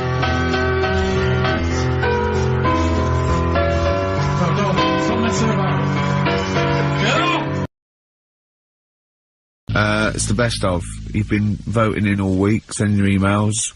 So here's the clips that you wanted. Karl Pilkington in the chair now. The talked about, the acclaimed Educating Ricky. Right, well, just in case anyone's new, doesn't normally listen. Yeah. Basically, I'm educating Ricky. Do a bit of research in a week, find stuff, news, history, anything that's interesting. 3 stories, I give them a nice little headline. You take your pick. Yeah. Between now and 3, you're going to learn 3 things. Yeah? Yeah. So, the headlines are, I'll be no buying one of them. Give us that again. I'll be no buying one of them. Nice, okay. Yeah. We've also got, hippopotamus. Okay. Okay. And, can you believe it? Can you believe it? Well, I'm going to go for Hippopotamus. Hippopotamus? Right, well, this one, it's, I'm not going to take the credit here. I heard Christian talking about this on Breakfast, right? 'Cause it's a good story that happened. Basically, I don't know if I told you about it last week when we were having our spaghetti, but, Oh, I think you did. Right, I know what it is. I know what this is. Okay, I've not heard this. right, there's a little midget. Right, there's a circus. I'm loving it already. Circus going on somewhere. I think it was in America. And, Is that present day or old times? I'm talking, like, in the last 3 weeks. Okay. Right? Little midget, circus, really packed out show, people are loving it. Right, Steve, you'll ask the same question I did, I know. So there's little midget jumping up and down on a trampoline. That's what circus is. Right? I'd pay good money to see it. So everyone's clapping, and he's getting carried away. Because he can't believe it's that, he can't believe they're loving it. I didn't know they'd like a little person on a trampoline, but they love me. But you know what it's like when, if there's a crowd of people sort of encouraging you to sort of go higher and stuff. Yeah. And I'm sure he knew it was getting out of hand. But he was jumping and he was coming down the road going higher, and he's going really high in the air, right? So he's doing this, crowd are clapping. There's a hippo, right, just sat next to the trampoline, getting ready to come on and do his act. Oh, right, I thought he was in the audience. Getting ready to do his act, Steve. Yeah. So he's a ventriloquist. What do you mean he's sitting by the trampoline waiting to do his act? Because why does he sit in the dressing room and they go, 5 minutes, Mr. Mus, 5 minutes, Mr. Mus. So anyway, right, so the hippo's there, he's getting annoyed because the midget's he's going, into how his can I time. follow this? How can I, this is really annoying. They're going to be, oh no. So he's thinking, he's already done the trampoline, my pogo stick out, he's never going to work. Yeah, go on, so there's a hippo waiting. See, it's a great story, and I just know he embellishes it, or it gets slightly wrong. Go on. So there's a midget jumping up and down, the hippo's getting annoyed. The crowd are going mad, the midget's loving it, can't believe his luck. Although you think, he probably knows he's dicing with danger. Yeah. So, next thing you know, they're all saying higher, higher. He gives it one big, like, heavy sort of landing on the trampoline, goes really high, but goes off at a funny angle. Oh, hypotenuse. Okay. Yeah. And sort of flies up. Hypotenuse! Sure. Flies off at a funny angle. Oh dear. Hippo's there, swallows him whole.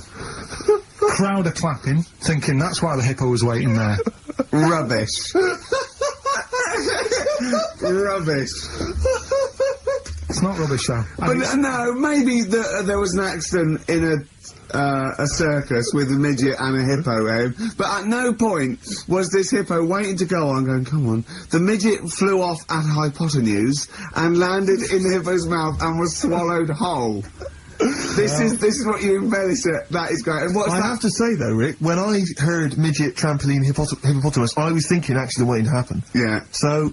Yeah, maybe. I mean, it is that you should never put those three together. Never. It's a recipe for disaster. Everyone knows that. Midget trampoline hippopotamus. Are you mental? You're asking for trouble. Well, you know when he told me it, he said, and the midget. He didn't mention the hippopotamus, and he said the midget went on, and soon he fell off, and the hippo ate him. And I said, sorry. What was the hippo doing there? He went, it's a circus. I've never heard of a circus having a hippo. No, what do hippos do? What can they do? You can't train them, can you? Aren't they, like, very deadly? They're huge, aren't they? You can't have a hippo in a circus. You're not thinking of Zippo. Isn't he the clown? Yeah. It wasn't some sort of where Zippo was eating a midget, and it's some sort of horrible sexual act. No, it was definitely. I heard it on breakfast, right? Oh, okay, sorry. No, it's definitely fact. Yeah, okay, right, truth. Okay, good. Well, let's play a record then. 4.9, I'm Ricky Gervais, with me Stephen Merchant. It's the best of. You've been voting in all week, sending your emails, so here's the clips that you wanted. Me and Karl went out, right? With me and Jane, Karl and Johnny and Gigi, wasn't it? Gigi, is it important who went? No. Okay. But we're walking on the street, Karl was there though, and he can back me up on this. We had a curry, we were walking back, and this little funny homeless fella, didn't he? Mm. He, oh, I gotta tell it before I go, didn't he? Yes. he came up to me, right? And he recognised it. And he came up to me and he went, oh! He said, I've just nicked 5 of your DVDs from HMV. And he shook my hand. He was so happy with it, and I went, right, excellent. He went, all I do is I just swing the bag over the top. Like that, when I'm going out, and he had a bag full of DVDs, didn't he? And he was so pleased to tell me that he'd stolen. That great. He said they're going like hotcakes. Yeah, he said they're going like, of course they are! Yeah, you're nicking them. I know, we get paid for them though, don't we? So not the stolen ones? Don't we? No. What do you mean? Did you sign them for him? I know you were, you idiot. What, so, he just nicked 5... Yeah. Well, you say he was homeless, was he? Well, don't know, maybe. No. Surely, how would he have seen the show? He'd just walked past Curry's one morning. Dixon's. Yeah. Yeah, that's any idea. Seen a trailer for it, thought, interesting. I don't know if he was homeless, I didn't go into his home life. He shook his hand though, and... But he made Karl look smart, do you know what I mean? So, How does he sell them? Where does he sell them? Does he go to people and go, do you want an Office DVD? They're not nicked. Yeah. £4. Yeah, exactly. I think stolen. No. They've still got the tags on them. Well, it's like those people who, you're those cab drivers that you'll meet at sort of 3 in the morning who've just got a car. Yeah. And just went out with a car. Yeah. And just, I'll pick people up and charge them. Yeah. I got in one once, I said to him, the guy just pulled up, I said, he said, I was in like, East London, I'm going back to, North London. I said, yeah, going to, Swiss Cottage. He went, sure, hop in. We set off, he went, do you know the way? I said, well, not really, no, I thought you'd know the way, you're in a cab, aren't you? He went, no, don't really know the way there. I said, have you got an A to Z? He went, no. I thought, well, if you're gonna go out just on the, just winging it as a cab driver, two things, take a map and a torch. He didn't have either. He said, well, I'll probably get to Camden. I said, right, I'll direct you from there. Drove on for about 5 minutes, making conversation. About 5 minutes later, he went, do you know the way to Camden? I thought you knew the way to Camden. I don't really know the way. I thought it did. Oh. It was let me out. £4. Exactly. And that's, I don't know who's got that sort of time on their hands, that they just think, it's 3 in the morning, I'm at a loose end. I think I'll go out doing a bit of cabbing. Wow. Yeah. Because your dad was a cabbie, wasn't he? Yeah, he was, yeah. Couldn't stand it, but it's good money. He was he wasn't like a chancer, though.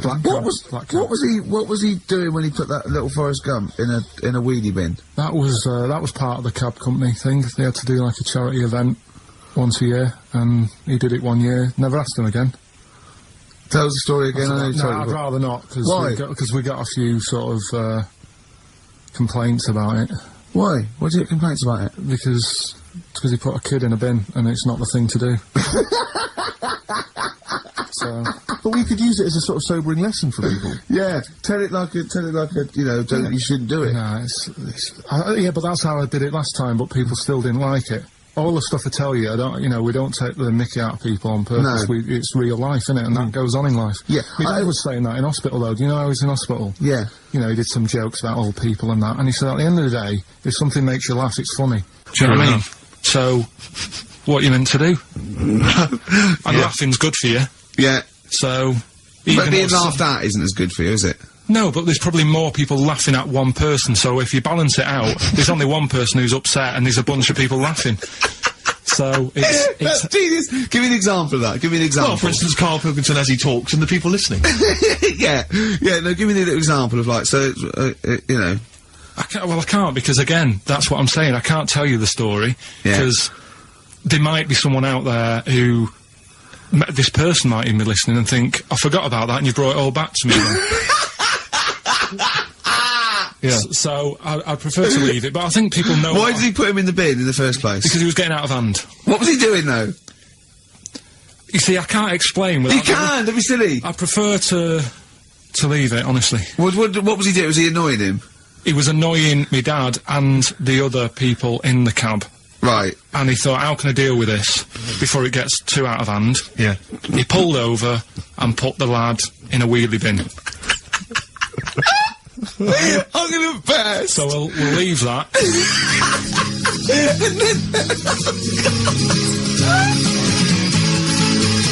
XFM 104.9. Ricky and I are on holiday, obviously it's Christmas time, but Karl is here in the studio, he's pressing buttons. Alright, Karl? Alright. What do you make of the first genetically modified baby? Oh. Are you worried about this? Do you know what did they do? What? Let me see what it says here. Well, isn't it just choosing the, eye colour? Well, this is the concern, isn't it? That in the future you'll be able to decide whether it's a boy or a girl, how intelligent it is, what it looks like, is it handsome, is it ugly? Obviously, no one will choose an ugly baby, and so on and so on and so on. And so it means that where will it lead? Where will it end, Karl? Are you concerned? I've thought about this a lot. What will us three look like in the future if they're being, genetically modified beautiful people? What will we be like? How will we be considered in society? True, yeah. Well, we've talked about this before, haven't we? About the cloning thing. Yeah. That's a bit weird. Yeah. But I don't think it matters, because at the end of the day, right, you might look like some other kid, but it's the way you're brought up that will change your features and the way you are, your personality. If you lie, you get a long nose, don't you? Well, no, but listen, right, because I remember when we, I was growing up on this estate. This is going to be good. Go on. No, it's not. It's just an example of how this doesn't work. Go on. So we don't need to worry, sort of thing. Sure. Right? Okay.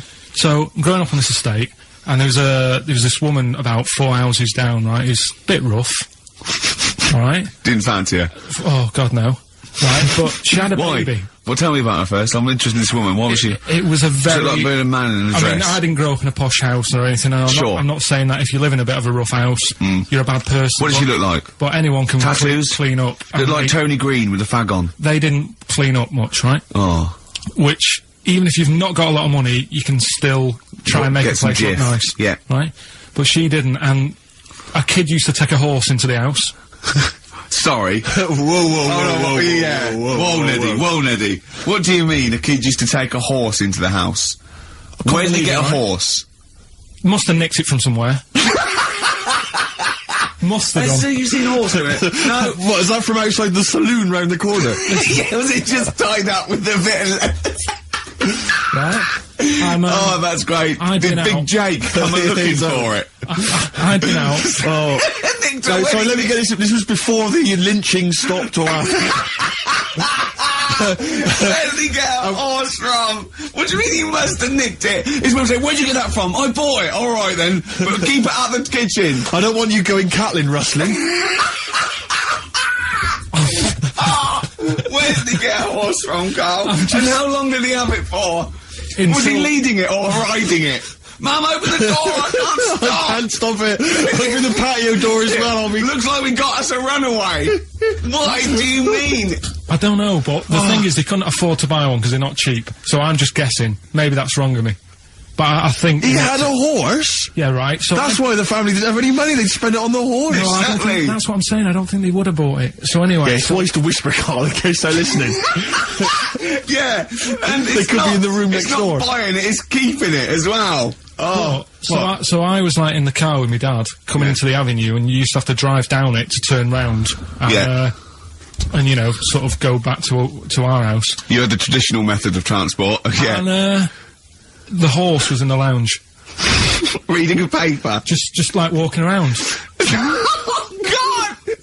What? And when I was doing, I tried to earn myself some money once by flogging little flowers in plastic cups. What? This is genius. It just keeps coming. What do you mean you're trying to flog little flowers?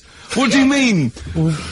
Let's play a record. Let's play a record and come back to this, because the story's going to just unravel and unravel. It's going to go on for hours. Let's play a track, deeper and deeper. It's like an onion, isn't it? We've created a whole world here where there's a man living with a horse. Just walking around the lounge. I come from the West Country, I've never heard anything like that. I just think of a big sort of like orange carpet and a rediffusion telly and this horse going, I'm fed up in here. Exactly. This is really... I am not taking the rubbish out again. Yeah. Right, play a record. Let's have Velvet Underground. We've got that lined up. Oh, yeah, the classic from the first album, I'm Waiting for the Man. Let's come back to the horse in a second. Little flowers in pots. What do you mean? Velvet Underground and Nico, which apparently peaked at a disappointing 171 in the US charts. Think of that. And that's obviously Lou Reed, the Velvet Underground, and Waiting for the Man. Yeah, great track. So, we were talking, we were doing White Van Man, and we got onto genetically modified babies, but and somehow then Karl started telling a story about someone with a horse, and then he got onto, he was trying to make money selling flowers. Just do the flowers briefly. Well, hang on, I just want to recap slightly. So there was a family, and who had the horse in the family? It was... Because you lived on an estate in Manchester. So the mother was a right pig, apparently. I don't know if that's relevant. You don't need to go that far. But what I'm trying to do is, like, make a picture for you so you understand what a picture it is. Who did she look like? Bit of a, and no disrespect to her, bit like Pauline Quirk. Quirky, yeah. Right? Okay, I knew you were going to say that. Yeah. I knew it was going to be Pauline. Did she have any tats? I've never got that close to her. Okay, alright. So who had the horse? Was this her son or her husband? No, her daughter. Her daughter had stolen a horse? Yeah, from, I don't know where, there was I think it was some stables down the road or something. And they kept the horse in the house with them? They kept it in the house. Did they didn't have it for long. No. Sorry, and you said you were in the house one day and you saw the horse in there? No, what happened was, I was, they did this thing at school about raising money for charity, right? For some local charity.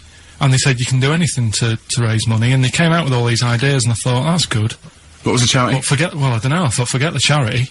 Yeah, that's just a good money-making overweight. So, you're a charity. So, so I asked my mum for some, she used to have a lot of flowers around the house. Sure. I said, can I just take some snippings off them?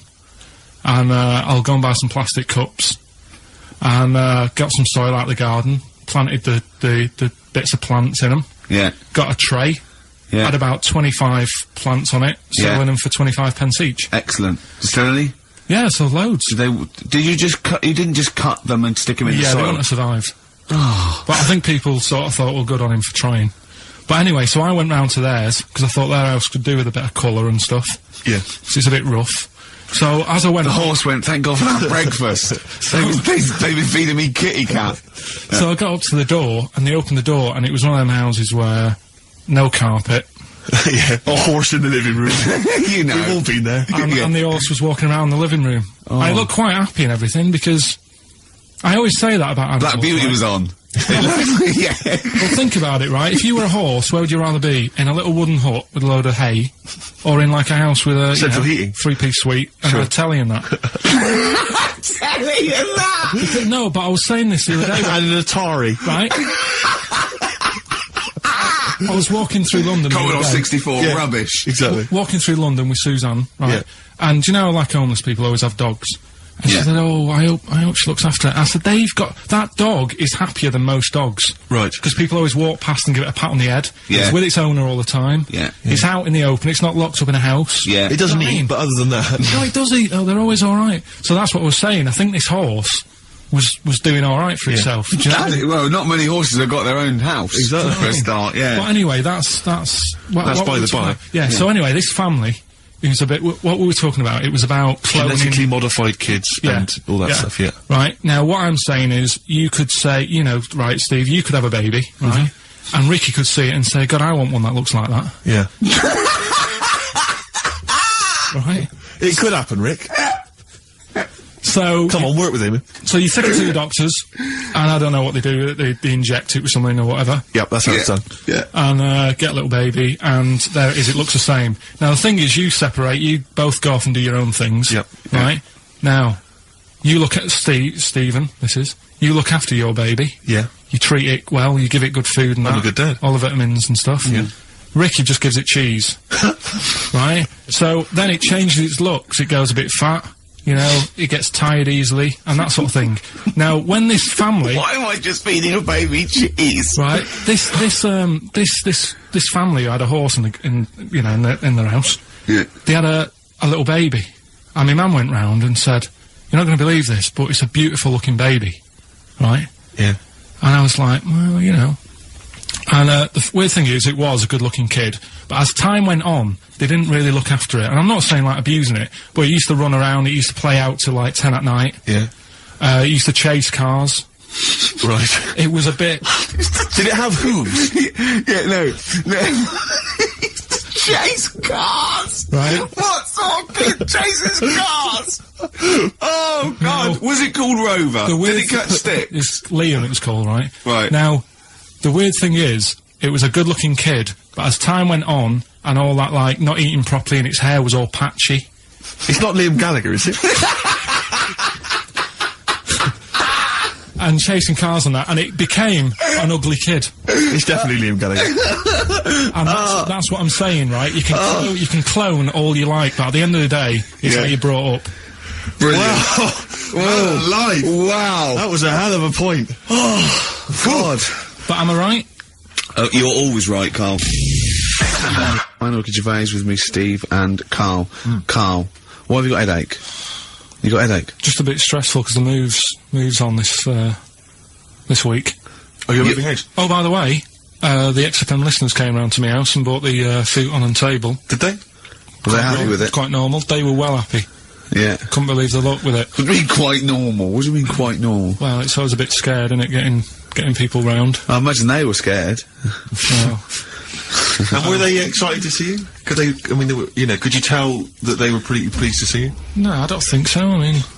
You're Karl Pilkington. Yeah, but the fellas sort of, I mean, they brought the whole family round, which was a bit odd. Well, it's not often they get the chance to visit a living freak. Anyway, no, they were nice. And you're moving now, yeah? He said, he phoned me up today, you know, it was absolutely tipping it down. He had to cycle in, right? Because he said, because of the move, he doesn't want to leave his bike round there, right? And he said, and Suzanne, oh, I can't say this in case he's listening, can I? He won't know. He said Suzanne's hired the oldest removal man in London. You should hear him. And the thing is, right, we booked him because everyone else happened to be booked out, but this fella's free, right? So he called up this morning, I've never spoke to him, but he was on the phone. He sounded about 90. Yeah. God thinks that he's gonna have to do all the work. And the thing is, it seems to be All he cheap. wanted some Werther originals. Right, listen, it seemed to be cheap because it's £50 an hour. But how long is it going to take him? Yeah. Oh, that's genius. When's the move on then? When's he? He's coming round. He came round today to bring some empty boxes, and he was struggling with them.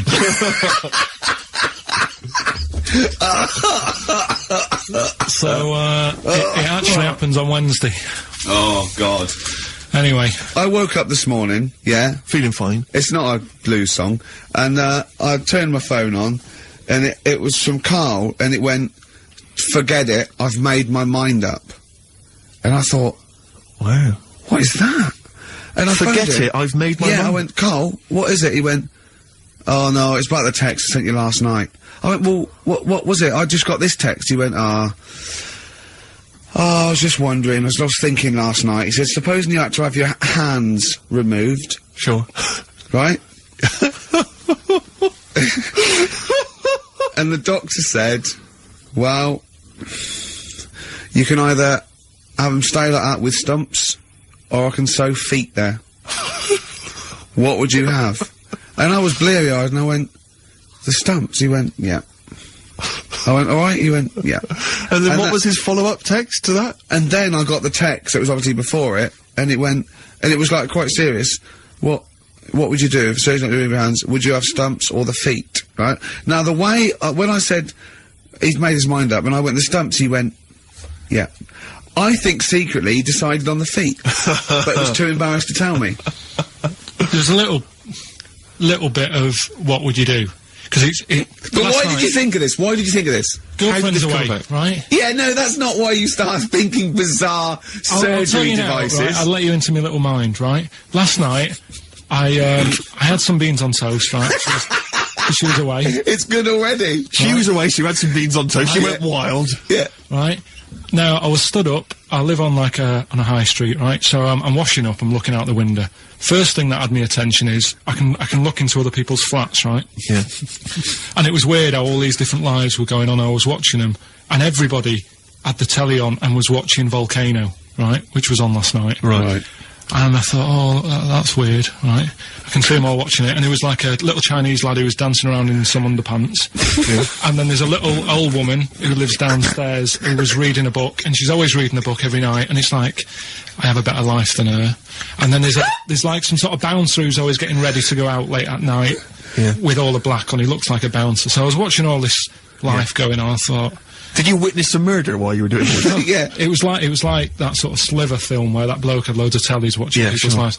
So that was going on in my mind, and then I was washing up, and I picked up the plate, and I thought, oh, it's amazing, isn't it, the human body, the way you can just sort of, you know, I want to pick that up, and you do. Yes. And the way your hands work, right? You've got 5 little digits, but it's just the right amount to do what to do what you've got to do, right? So I'm cleaning the plate. Sorry, Karl, stop. It's just the right amount. Might be one of the most genius things I've ever heard said. I would love David Attenborough to phone you up and say, Karl, how do I word this about the evolution of the mammalian front limb? Just go, we'll just say it's the right amount. Isn't it? But it is. One of course extra it would is. get in the way. Yeah. And one less would just make it that little bit more tricky when picking up a bit of a slippery dish. Sure, or buying gloves. Yeah. A slippery dish. So then, I was thinking, imagine, like, going to the doctors and he's saying, yeah, everything's alright, your heart's good and everything, but... Your art's good? What, your Larry's, or...? Yeah, your heart, you're in good form and what have you. It's good news, you know, I had Gianno in earlier, he's not looking good.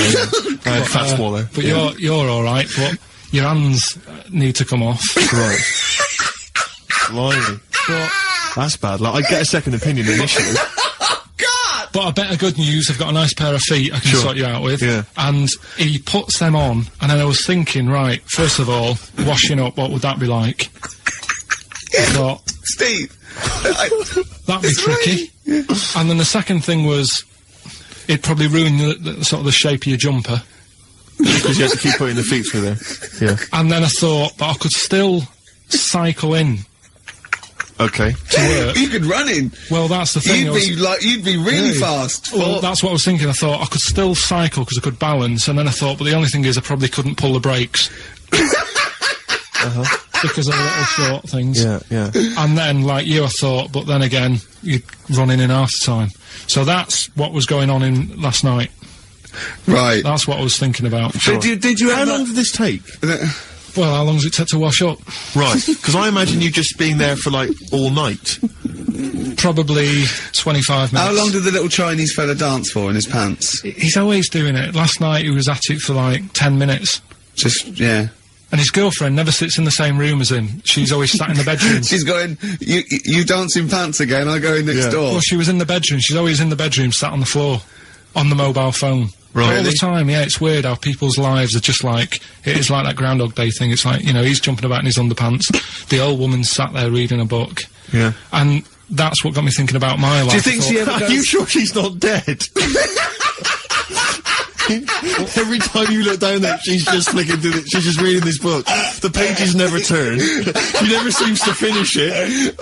She never moves from her chair. Are you sure the Chinese Her girl's cats going, are dead around her. I'm going into next door again. That little round-headed fella's smell. looking in. He's looking in at me. The bouncer goes, "Don't worry, love, I'll go and beat him up." But he's always getting ready. That's true. They see you staring at him, washing up, going, "I could have feet here," and they get scared. The old woman's dead. Oh, Karl, dear. can you tell us roughly which neighbourhood you live in, so that we know? It's central. Central, is it? Yeah. Wow, imagine if that little... Was he a Chinese fella, did you say? Yeah. Imagine if he was listening now. I'd love him to call in and explain these actions. Well, he might be on some other radio station talking about a lad who's always washing up and looking at his hands in a mysterious way. But do we have this doctor that would go, "Well, all right, Karl, you can either leave them as stumps, or I've got every little pair of feet." Why? I mean, I told Jane this, and Jane went, "Is that the only choice? Could you say, could I have some dead man's hands? Have you got any? Where do you get the feet from? Where do you get the feet from? Can I have? What would you rather have then? Human feet or monkey paws?" Well, I mean, that wasn't an option last night. That if the doctors said... No, it wasn't an option last night, but don't forget, it's in your head, Karl. This didn't happen. No, but I'm just saying, at the time, that's all the doctor had to offer. But, you know, it's your head, you can go anywhere. No, it wasn't a real doctor to offer. It's in your head, you can go anywhere. You're not trapped. Yeah, but if you can do anything, then you'd say we'll sort us out some other hands. Fair point, let's play record. You're listening to the best of, basically, Karl Pilkington. Right, you ready then? So, just in case... you haven't heard it before, I'll give you some initials of a band or an artist. We're not doing Rockbusters now, are we? Yeah, I thought, well, we've just... Oh, then we keep that going, then we've got... Well, I love educating Ricky, that's my favourite thing now.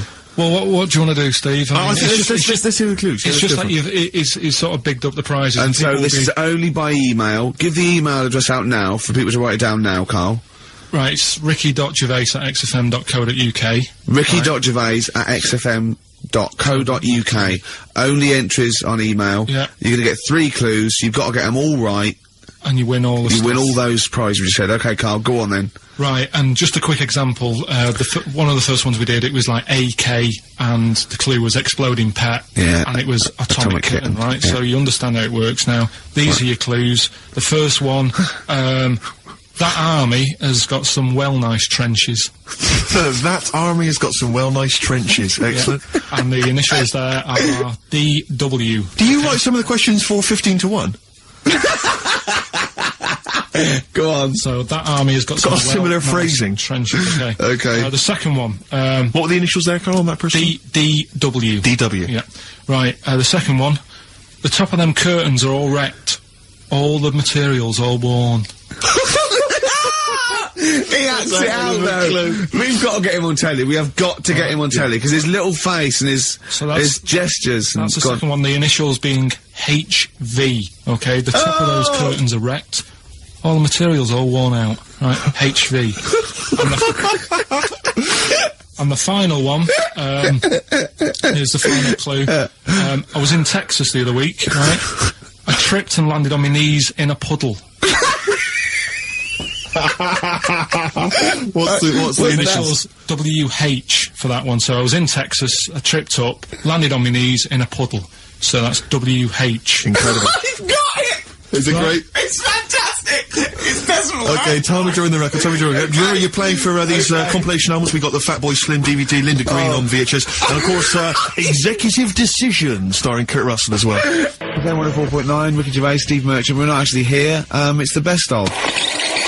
Okay, what's the next one? What's the educating Ricky? I don't know, see, like I say, I was looking around and there's stuff that is interesting, right? I was looking on the web. But there's no point. Well, it's just that I found one about, what's the point? About a lad who, 8 years old, yeah.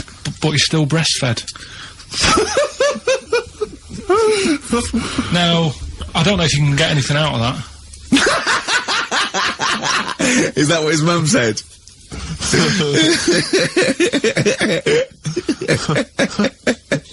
So, what do you mean I don't know if I can get anything out of that? You don't need to. No, it's just that, you know... Where did you read that? That was on the internet. Oh! Well, yeah. You're always unspecific when you mention it. It's just it was on the internet. Well, I'm trying to think what I put in. I think I put in Y to see if I'd confuse the computer. Go! You are... No, no, honestly. I did a search, put in Y, and it came up with funny things that, like, why is this person doing that? Why is that? And it had a picture of this 8-year-old lad, sort of, you know, on his mum's nipple. And, it was saying, you know, is this healthy? You sure that wasn't asking you that question? What? I put in Y just to confuse the computer. Like, go, what do you mean? Yeah. Stop it. Yeah. Oh, look, yeah. Last week, I was walking, home with him, and I went, he was saying something stupid, and I went, I've got a competition for next week. Let's do a phone-in, and it's called Karl Pilkington, Genius or Fool. Yeah. Right? And he went, No. I went, why not? He went, well, it'd be confusing because they say there's no difference between genius and being a fool. You do that, don't you? No, but it's rubbish, and people say there's a fine line between madness and genius, and, you know, it's a ridiculous soundbite. They don't say there's a fine line between a genius and an idiot. Well, the people who do are idiots. Yeah. So what would you do there, though, just to sort of wrap that little thing up? What would you do? That lad loves his mum's milk. What are you asking me to come up with? No, I'm just... A title for the story? No, it's just what would you do? Right? What do you mean, what would I do? Well, it's causing a bit of a problem in the area. Right? What area? In America, I think it was. Oh, America are a problem, are they? George Bush is worried about this kid who's breastfeeding at 8. Imagine it like this, right? Right. No, so, Karl, what are you asking me? About this spurious story you saw on the internet? I saw it on the internet. There's an 8-year-old lad, he likes his mum's milk, and it's saying, is this right? Should it be No, it's not. on? But what do you want Ricky to do about it? It's not his responsibility. Yeah. No, but the little town that he lives in, they're all causing an uproar, right? Going, this isn't right, you know, I can't let my kid play out in case he's in the garden with his mum getting a bit hungry, right? So, oh, God. What should they do? Because his mum's saying, well, he likes it. Yeah. And he, you know, so what do you do? I don't know the laws. No, but I'm not asking you to sort out the laws. I'm just saying, if you lived in that neighbourhood, what would you say? If you went up to him and said, look, everyone's getting a bit fed up with this, look. I'd say, what would I do? What do you mean, what would I do? What are you asking me? Right, it doesn't matter. No, what are you asking me? What are you asking me and Steve and the public? I'm just saying, say if you live next door to this woman. Yeah. Right? The kid's hungry, 8 years old, he's out playing on his bike and he goes, Mum, I'm getting a bit peckish, and he goes, alright, son. She whops one out. And he starts having his milk, right? You live next door, you're putting your washing out, and you see this going on. You're getting a bit sick of it, because it's gone on for months. 8 years, I see. Why is it your business? Why are you such a nosy neighbour that you're concerned? What would you do, Karl? Let's turn it back on him. Yeah. What would you do? What's your solution? What would you do? Well, I thought I'd say, right, why are you doing this? And she'd say, because he likes it. And I go, alright then, put it in a bowl first. And you think that would sort that out? No, because I was thinking about the whole thing, right, and you do that when you're a baby, and everything's alright, innit? Yeah. no one bats an eyelid at a little baby having a bit of milk from its mum's breast, right? Yeah. You'd almost say it was natural. But you grow out of it. It's like, you don't see. It got me thinking about things you don't see. And you don't see... Did you put this into a computer? Show me things you don't see. What else don't you see? Well, you don't see, like, an old man having a Twix. You never... So what? You know the terrible thing about all this, Steve, is he's right. You don't see it all. No, I know, that's a terrible thing. So what they have got, right, they've made old man toffees, haven't they? They've come up with Werther's. Is that a song? Oh, God! You don't see it. So they've got their Werther's, right? Yeah. Look at him! You think he's giving a lecture at Oxford? It's not going anywhere. No, go on, sorry. Go on. I'm just saying... Right. You grow out of things. Yeah. And the old man, I'm sure when he was a kid, he'd have a Twix. Yeah. But now it doesn't look right, so he's having... It doesn't look right! So... Right. I don't think Werther's originals were specially designed for old people. I think they were sweets that just happened to have been made for years. That's why old people eat them. Yeah. They didn't go, hang on, there's a market here. I've noticed old people aren't eating Twixes. Quick, let's make some old man sweets. But the little advert, he gives it to his grandson as well, doesn't he? He goes, I have a Werther's original. No, I think it cuts though before he throws it back in his face and goes, get me a Twix. You've been voting in all week, sending your emails. So here's the clips that you wanted. You've got a real problem with Rick Waller, haven't you? He turns my stomach. I know, but don't... Because he's arrogant as well, exactly, though. That's the problem. To explain to people that... No, he is a bit arrogant. It's his whole thing that it's the whole package, so to speak, that you don't But there's another thing in this quote, because it's not just the fact that he eats too much. He tried, apparently, to lose some weight, and he said, the first month I lost 11 pounds, the next I lost a stone, but in the third my body did somersaults and I put on 9 pounds. I had a slip up. I can't say when, why or how, but it just sneaked up on me. Yeah. I don't believe it. Yeah. Don't believe it just sneaked up on him. That body's never done a somersault in its life. No. It just sneaked up on him. Yeah.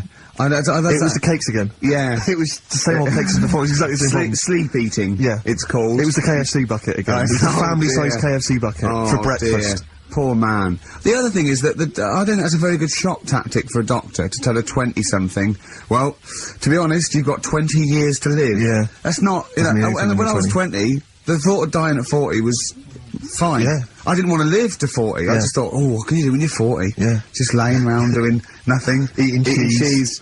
And then you got there, and you discovered... No, but someone sent me... Sophie here sent me something, and she said, I realise you're not Graham Norton, but I had to send you this. And she sent me the top of a little cream cheesy thing, and it's the brand name is Gervais. Oh, God, that is... They've named the cheese after you. I think it's a big French company, and this is from the Czech Republic. It's all over Europe, and so that would be a dream come true, wouldn't it? If they named a cheese after you. No, I think it's probably ancestors, and so cheese is in my blood. Sure, quite literally. It literally is. Yeah. Another heavy Friday night, was it? It comes out of pores like those Play-Doh things. Yeah. I can squeeze out different shapes. Jane, bring the Stilton in. It's Friday night. This isn't fried. Exactly. But yeah, so we can't really have a go at Rick Waller. I eat too much, but but you're not big. I mean, one of the other contestants on the Fat Club, Celebrity Fat Club, is another one is Jono Coleman. Oh, we love Jono. Now Jono, I don't know, you know Jono, he's that guy who does he used to be on TV, and I think he does a breakfast show on a rival station, doesn't he? He's happy, isn't he? He's so true, and he's a really nice bloke, Jono. But it's funny because he does a breakfast show on Heart, which is wrecking his own. There's a bit of irony. I love Karl. Thanks, Karl. Do you know what I mean? Yeah, I can see where you're coming from. Yeah, that's good. But we've met Jono a couple of times. We saw him at a couple of, not wishing to say not to show off, but a couple of awards dues. Yeah, like that's showing off. But like people would have seen dead there. Well, yeah, but we went to one where everyone was in like tuxedos or suits and ties. Not Jono. Jono was wearing a pair of Bermuda shorts, big Bermuda and a shorts, Hawaiian Bermuda shorts with just these little.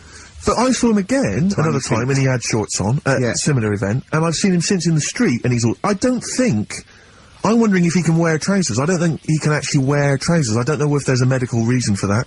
Whether he's just his legs are too fat. I think the material is a waste of money. I think it's just that you can get shorts that big and they're comfortable, and you know, I mean, to be quite honest, I don't want to squeeze into a tuxedo anyway.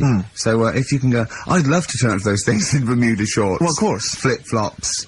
You know, but do you think he started off by wearing, maybe he just had the upper half was a tuxedo with the tie and then the shorts for and the shorts underneath, and he would just have to come in, kind of sneak behind, you know, a sideboard. Potted plant. Or a potted plant, or bring his kids ahead of him. Yeah. You know, you are wearing trousers, aren't you? You're wearing trousers. Of course I am, yeah. In you go. Kids move a bit. Well, no. Exactly. Of course I'm wearing trousers. Why would I? Wearing trousers. And then you just thought, oh, this isn't fooling anyone. So now I'm going to make a wacky effort to sort of, you know... The next zone is, I've heard he's going in a grass skirt and a garland around his, and he's gonna come in limboing. But you did ask if you could go to the BAFTAs in a dressing gown, didn't you? Just for ease. Yeah.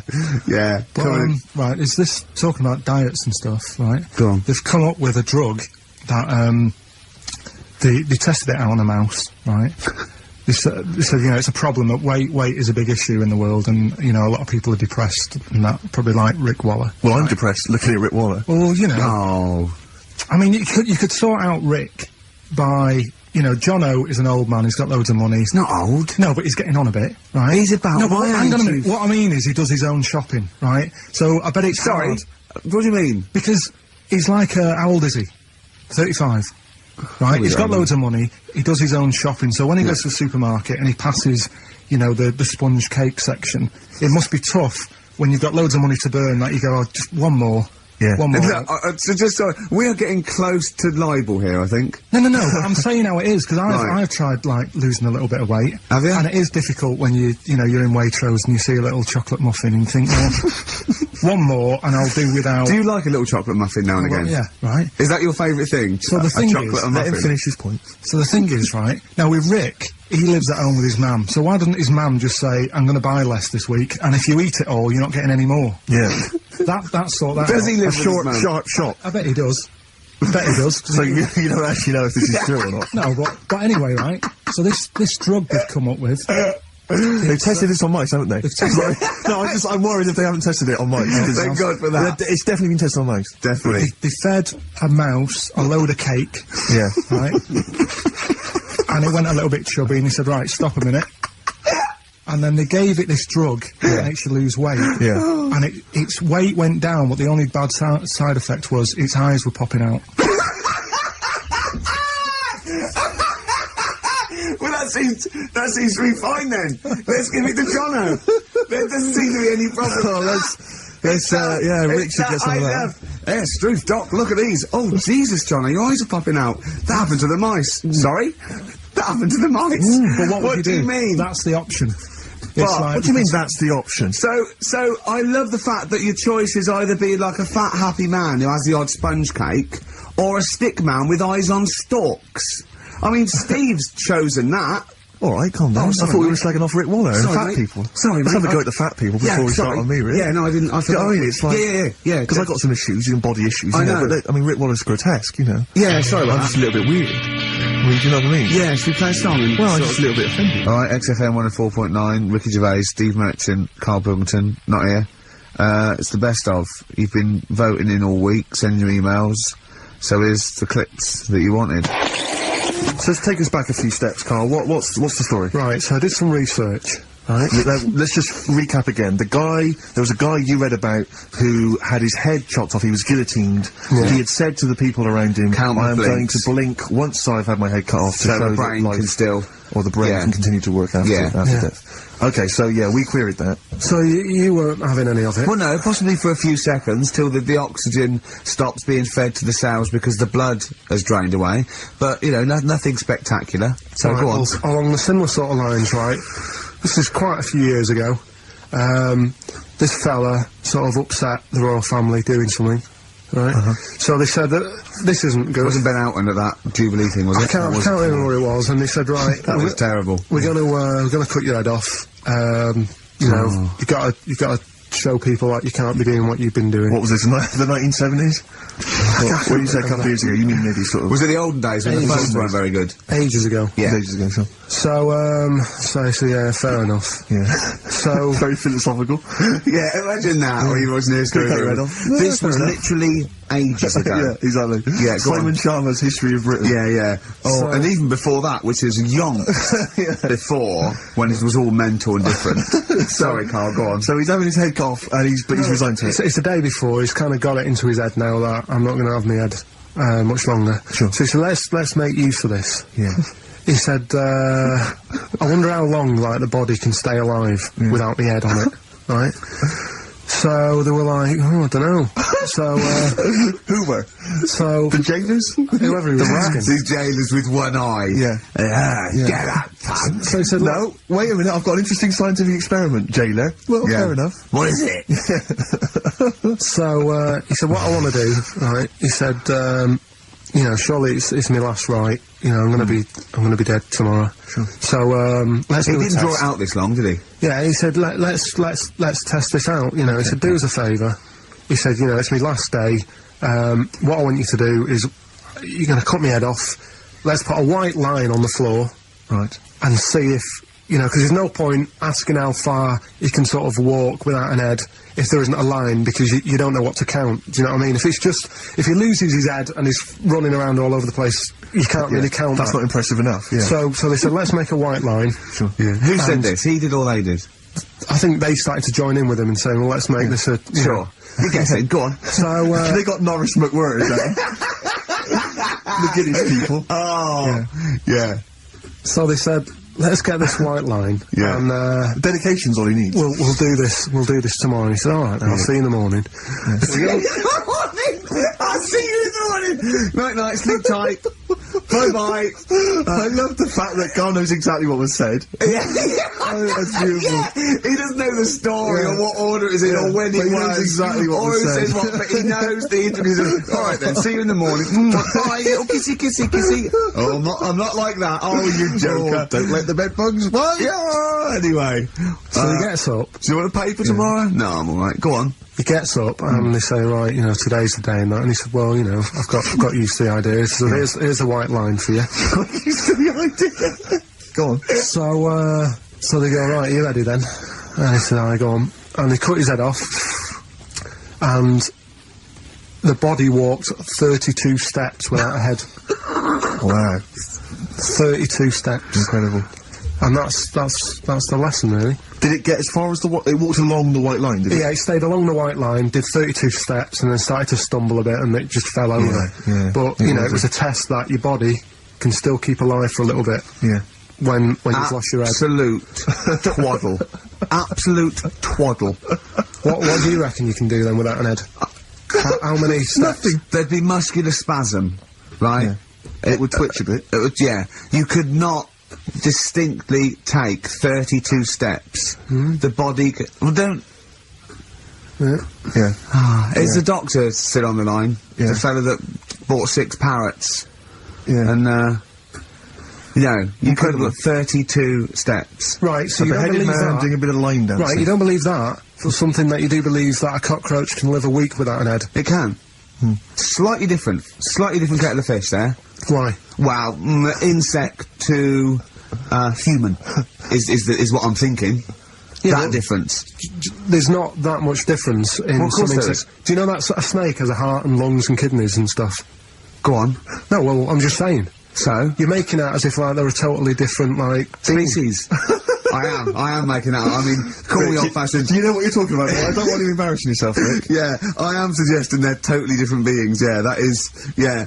Now, Karl, the cockroach is a very different thing. The interesting there is that it lives without its head, because a lot of it's on. There's some of them are phototropic, chemotropic. Some of them just literally have irritation and muscle memory. I mean, they do have a central nervous system, but it's very different. So if you lose the head, it bypasses a lot of that anyway. All it does is run around. The reason it dies is because it can't take on water. But it's very different to a man, right, having consciousness and then losing that. And the body's still going, no, I think I remember what I was going to do here. Yeah, so I'm going to carefully walk 32 steps along this white line. I'm basically just looking down going, oh, missed a bit. Yeah. Maybe the head was in the corner going, left, Yeah. left, left. Oh, he's now... Well, let's just put it out. I mean, if anyone listening has maybe had a relative beheaded, maybe in a horrendous car accident, where they got up, maybe they went for a walk, they had a little chat. Oh, dear, Karl. Get in touch. You know, Karl, you are my favourite being. You are my favourite species. Now, you, Karl, may not be particularly different genetically from a cockroach. You are, Why can generally cockroaches do that? Why whoever made them went... Let's play a record. Do you know what, when I told him this fact, I send him little facts on text messages just to inflame his, you know, interest. I just sent him a cockroach can live 9 days without its head. He texted back, what's the point of that? Yeah. What's the point of They're that? not doing experiments, these cockroaches. It's a boring last week to have. And he went, and on top of all that, you're thirsty. So it's the worst week of your life, isn't it? That week without your head. It's XFM 104.9, I'm Ricky Gervais with me, Stephen Merchant. You're listening to the best of, basically, Karl Pilkington. Karl's all flustered because there isn't a record set up, but he's getting all tizzy. He's been more worried about his competitions and sorting out putting records on ready. What? I'm after Steve's Song for a Lover. Well, I'll tell you what, why didn't you carry on with your educating Ricky section? I'll have a look on the CD. We'll keep it going, Steve. Yeah, Cover you it. Go on. Go on then, right, okay. We've had a few emails. Anyone got it right, Karl? Anyone Educating Ricky, that's the final one. We've got to get that out of the way. We've got to get Rockbusters as well, though. We can do that at the end, we can whip Go on then. But we've only got 5 minutes left. Come on, just do Educating Ricky. Right. God. The last one that we haven't done is, he's a bit of a nuisance. Go on then. Again, not really that interesting. Thanks. No, again, I spoke to you in a week, and he had much better things, like when I tell you about Brian Blessed climbing Everest, and for some reason it made him, it played havoc with his belly, and he followed through, and he had to clean up. Shut himself? Yeah, using ice and snow. Why are you telling me that Brian Blessed, in what way is telling me that Brian Blessed shit himself once in any way educational? Because I was saying how he was climbing Everest, right? Right. I give it to him, he's an actor and that, but he gave that a go. Yeah. Right, he played... What's the point of that, you'd say, wouldn't you? You'd say, God, he's you know... So he's alright. Me doing a boxing match for no reason is rubbish, but him climbing Everest and shitting himself... Yeah, he did that. ...is commendable. Right, and he's only gonna, like, go and do it again. He's gonna climb it again. Yeah, but he might not shit himself this time. Yeah, but what's the point in going? Nothing's changed up there. Yeah, it could probably... Yeah, What's it been? Well, it has. They've probably cleared it up by now. Right, but, it's slip on it. I can't even be bothered telling you this one, because... Come on! Just do it, or do it now! Steve, how we doing? Look, no, never mind that. Look, just tell me what that means. Oh, he's a nuisance. Oh, this is so annoying, Karl. I'm gonna go mental. Right, talk! Right, listen, I'm just putting this in here, right? Right, nuisance is a bit of a nuisance. Yeah. Apparently, the old fella who used to hang people... 1700s? Yeah. He used to be able to tell somebody's weight just by looking at them. Right? That's a bit of a bonus fact. We'll be the judge of that. The thing that I wanted to tell you is, money for old rope, do you know what I'm saying? I can't even be bothered. Yes, you're gonna tell me now. Come on, Karl. I mean it. Basically, money for old rope came from the... right. What was all that about? You can tell someone's weight. What was all that bonus for? fact. And Brian Blessed shitting himself. What are you... What? No, tell me that now. You nearly made me swear then. I'm getting really annoyed. I'm getting really annoyed now. Tell me this fact, Karl, or I'm gonna go mental. Come on, Karl, I'm trying to know. No, that people, years ago, when people used to be hung, right? Right. If you didn't like the person who's been hung, you'd go, God, I really don't like him. And so you never forget the time. Even if they're being hung, we take that as read. Yeah. So they never forget afterwards to get the hangman to get the rope and to cut it up into little pieces, and he'd sell them. He'd sell the little pieces of rope to people. See, Karl, that's the most interesting thing, if it's true, that you've come up with. Right, okay. And so so they sell the rope? They sell the rope, and it's money for old rope. Money for old rope? Meaning, like, you know, God, it's easy to make money, that all I have to do is cut it up and sell it. I'm cynical. I'm not so convinced, right, though. We're really tight. We haven't even got time for a last talk. We've got an ad break and we've got to give out... Okay, give the answers then. This is ridiculous. So, come on. Do you want to pick a winner? I've got a winner when you give us the answers. Okay, so the first clue was, that army has got some nice trenches. Yeah. That was DW. Who's that? Dandy Warhols. That's brilliant.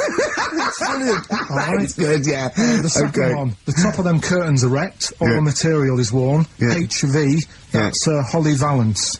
Oh, he got a phone call for a woman saying I haven't heard it, and he was talking to her off air, and she went, what is it? Someone says, oh, them's curtains. Went, alright. He said, you know the thing on the top of the, curtain is a palmet, not a valance? And he went, cut her off. Yeah, but my auntie's always making balances on everything. I'll tell you about that next week, right? I'm looking forward to that. Right. Is this the one that farted for 5 minutes? Yeah, the very same. Yeah. Right? So, we'll talk about that.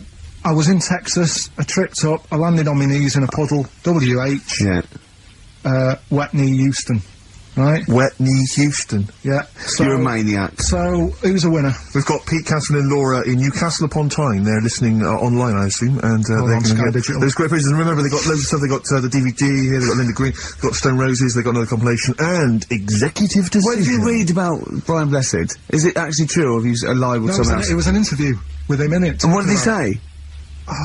Come on, what did he say? He said I climbed Everest and I played off it with me belly. Let's talk about it next week. We've really run out now. Oh, you're a fool.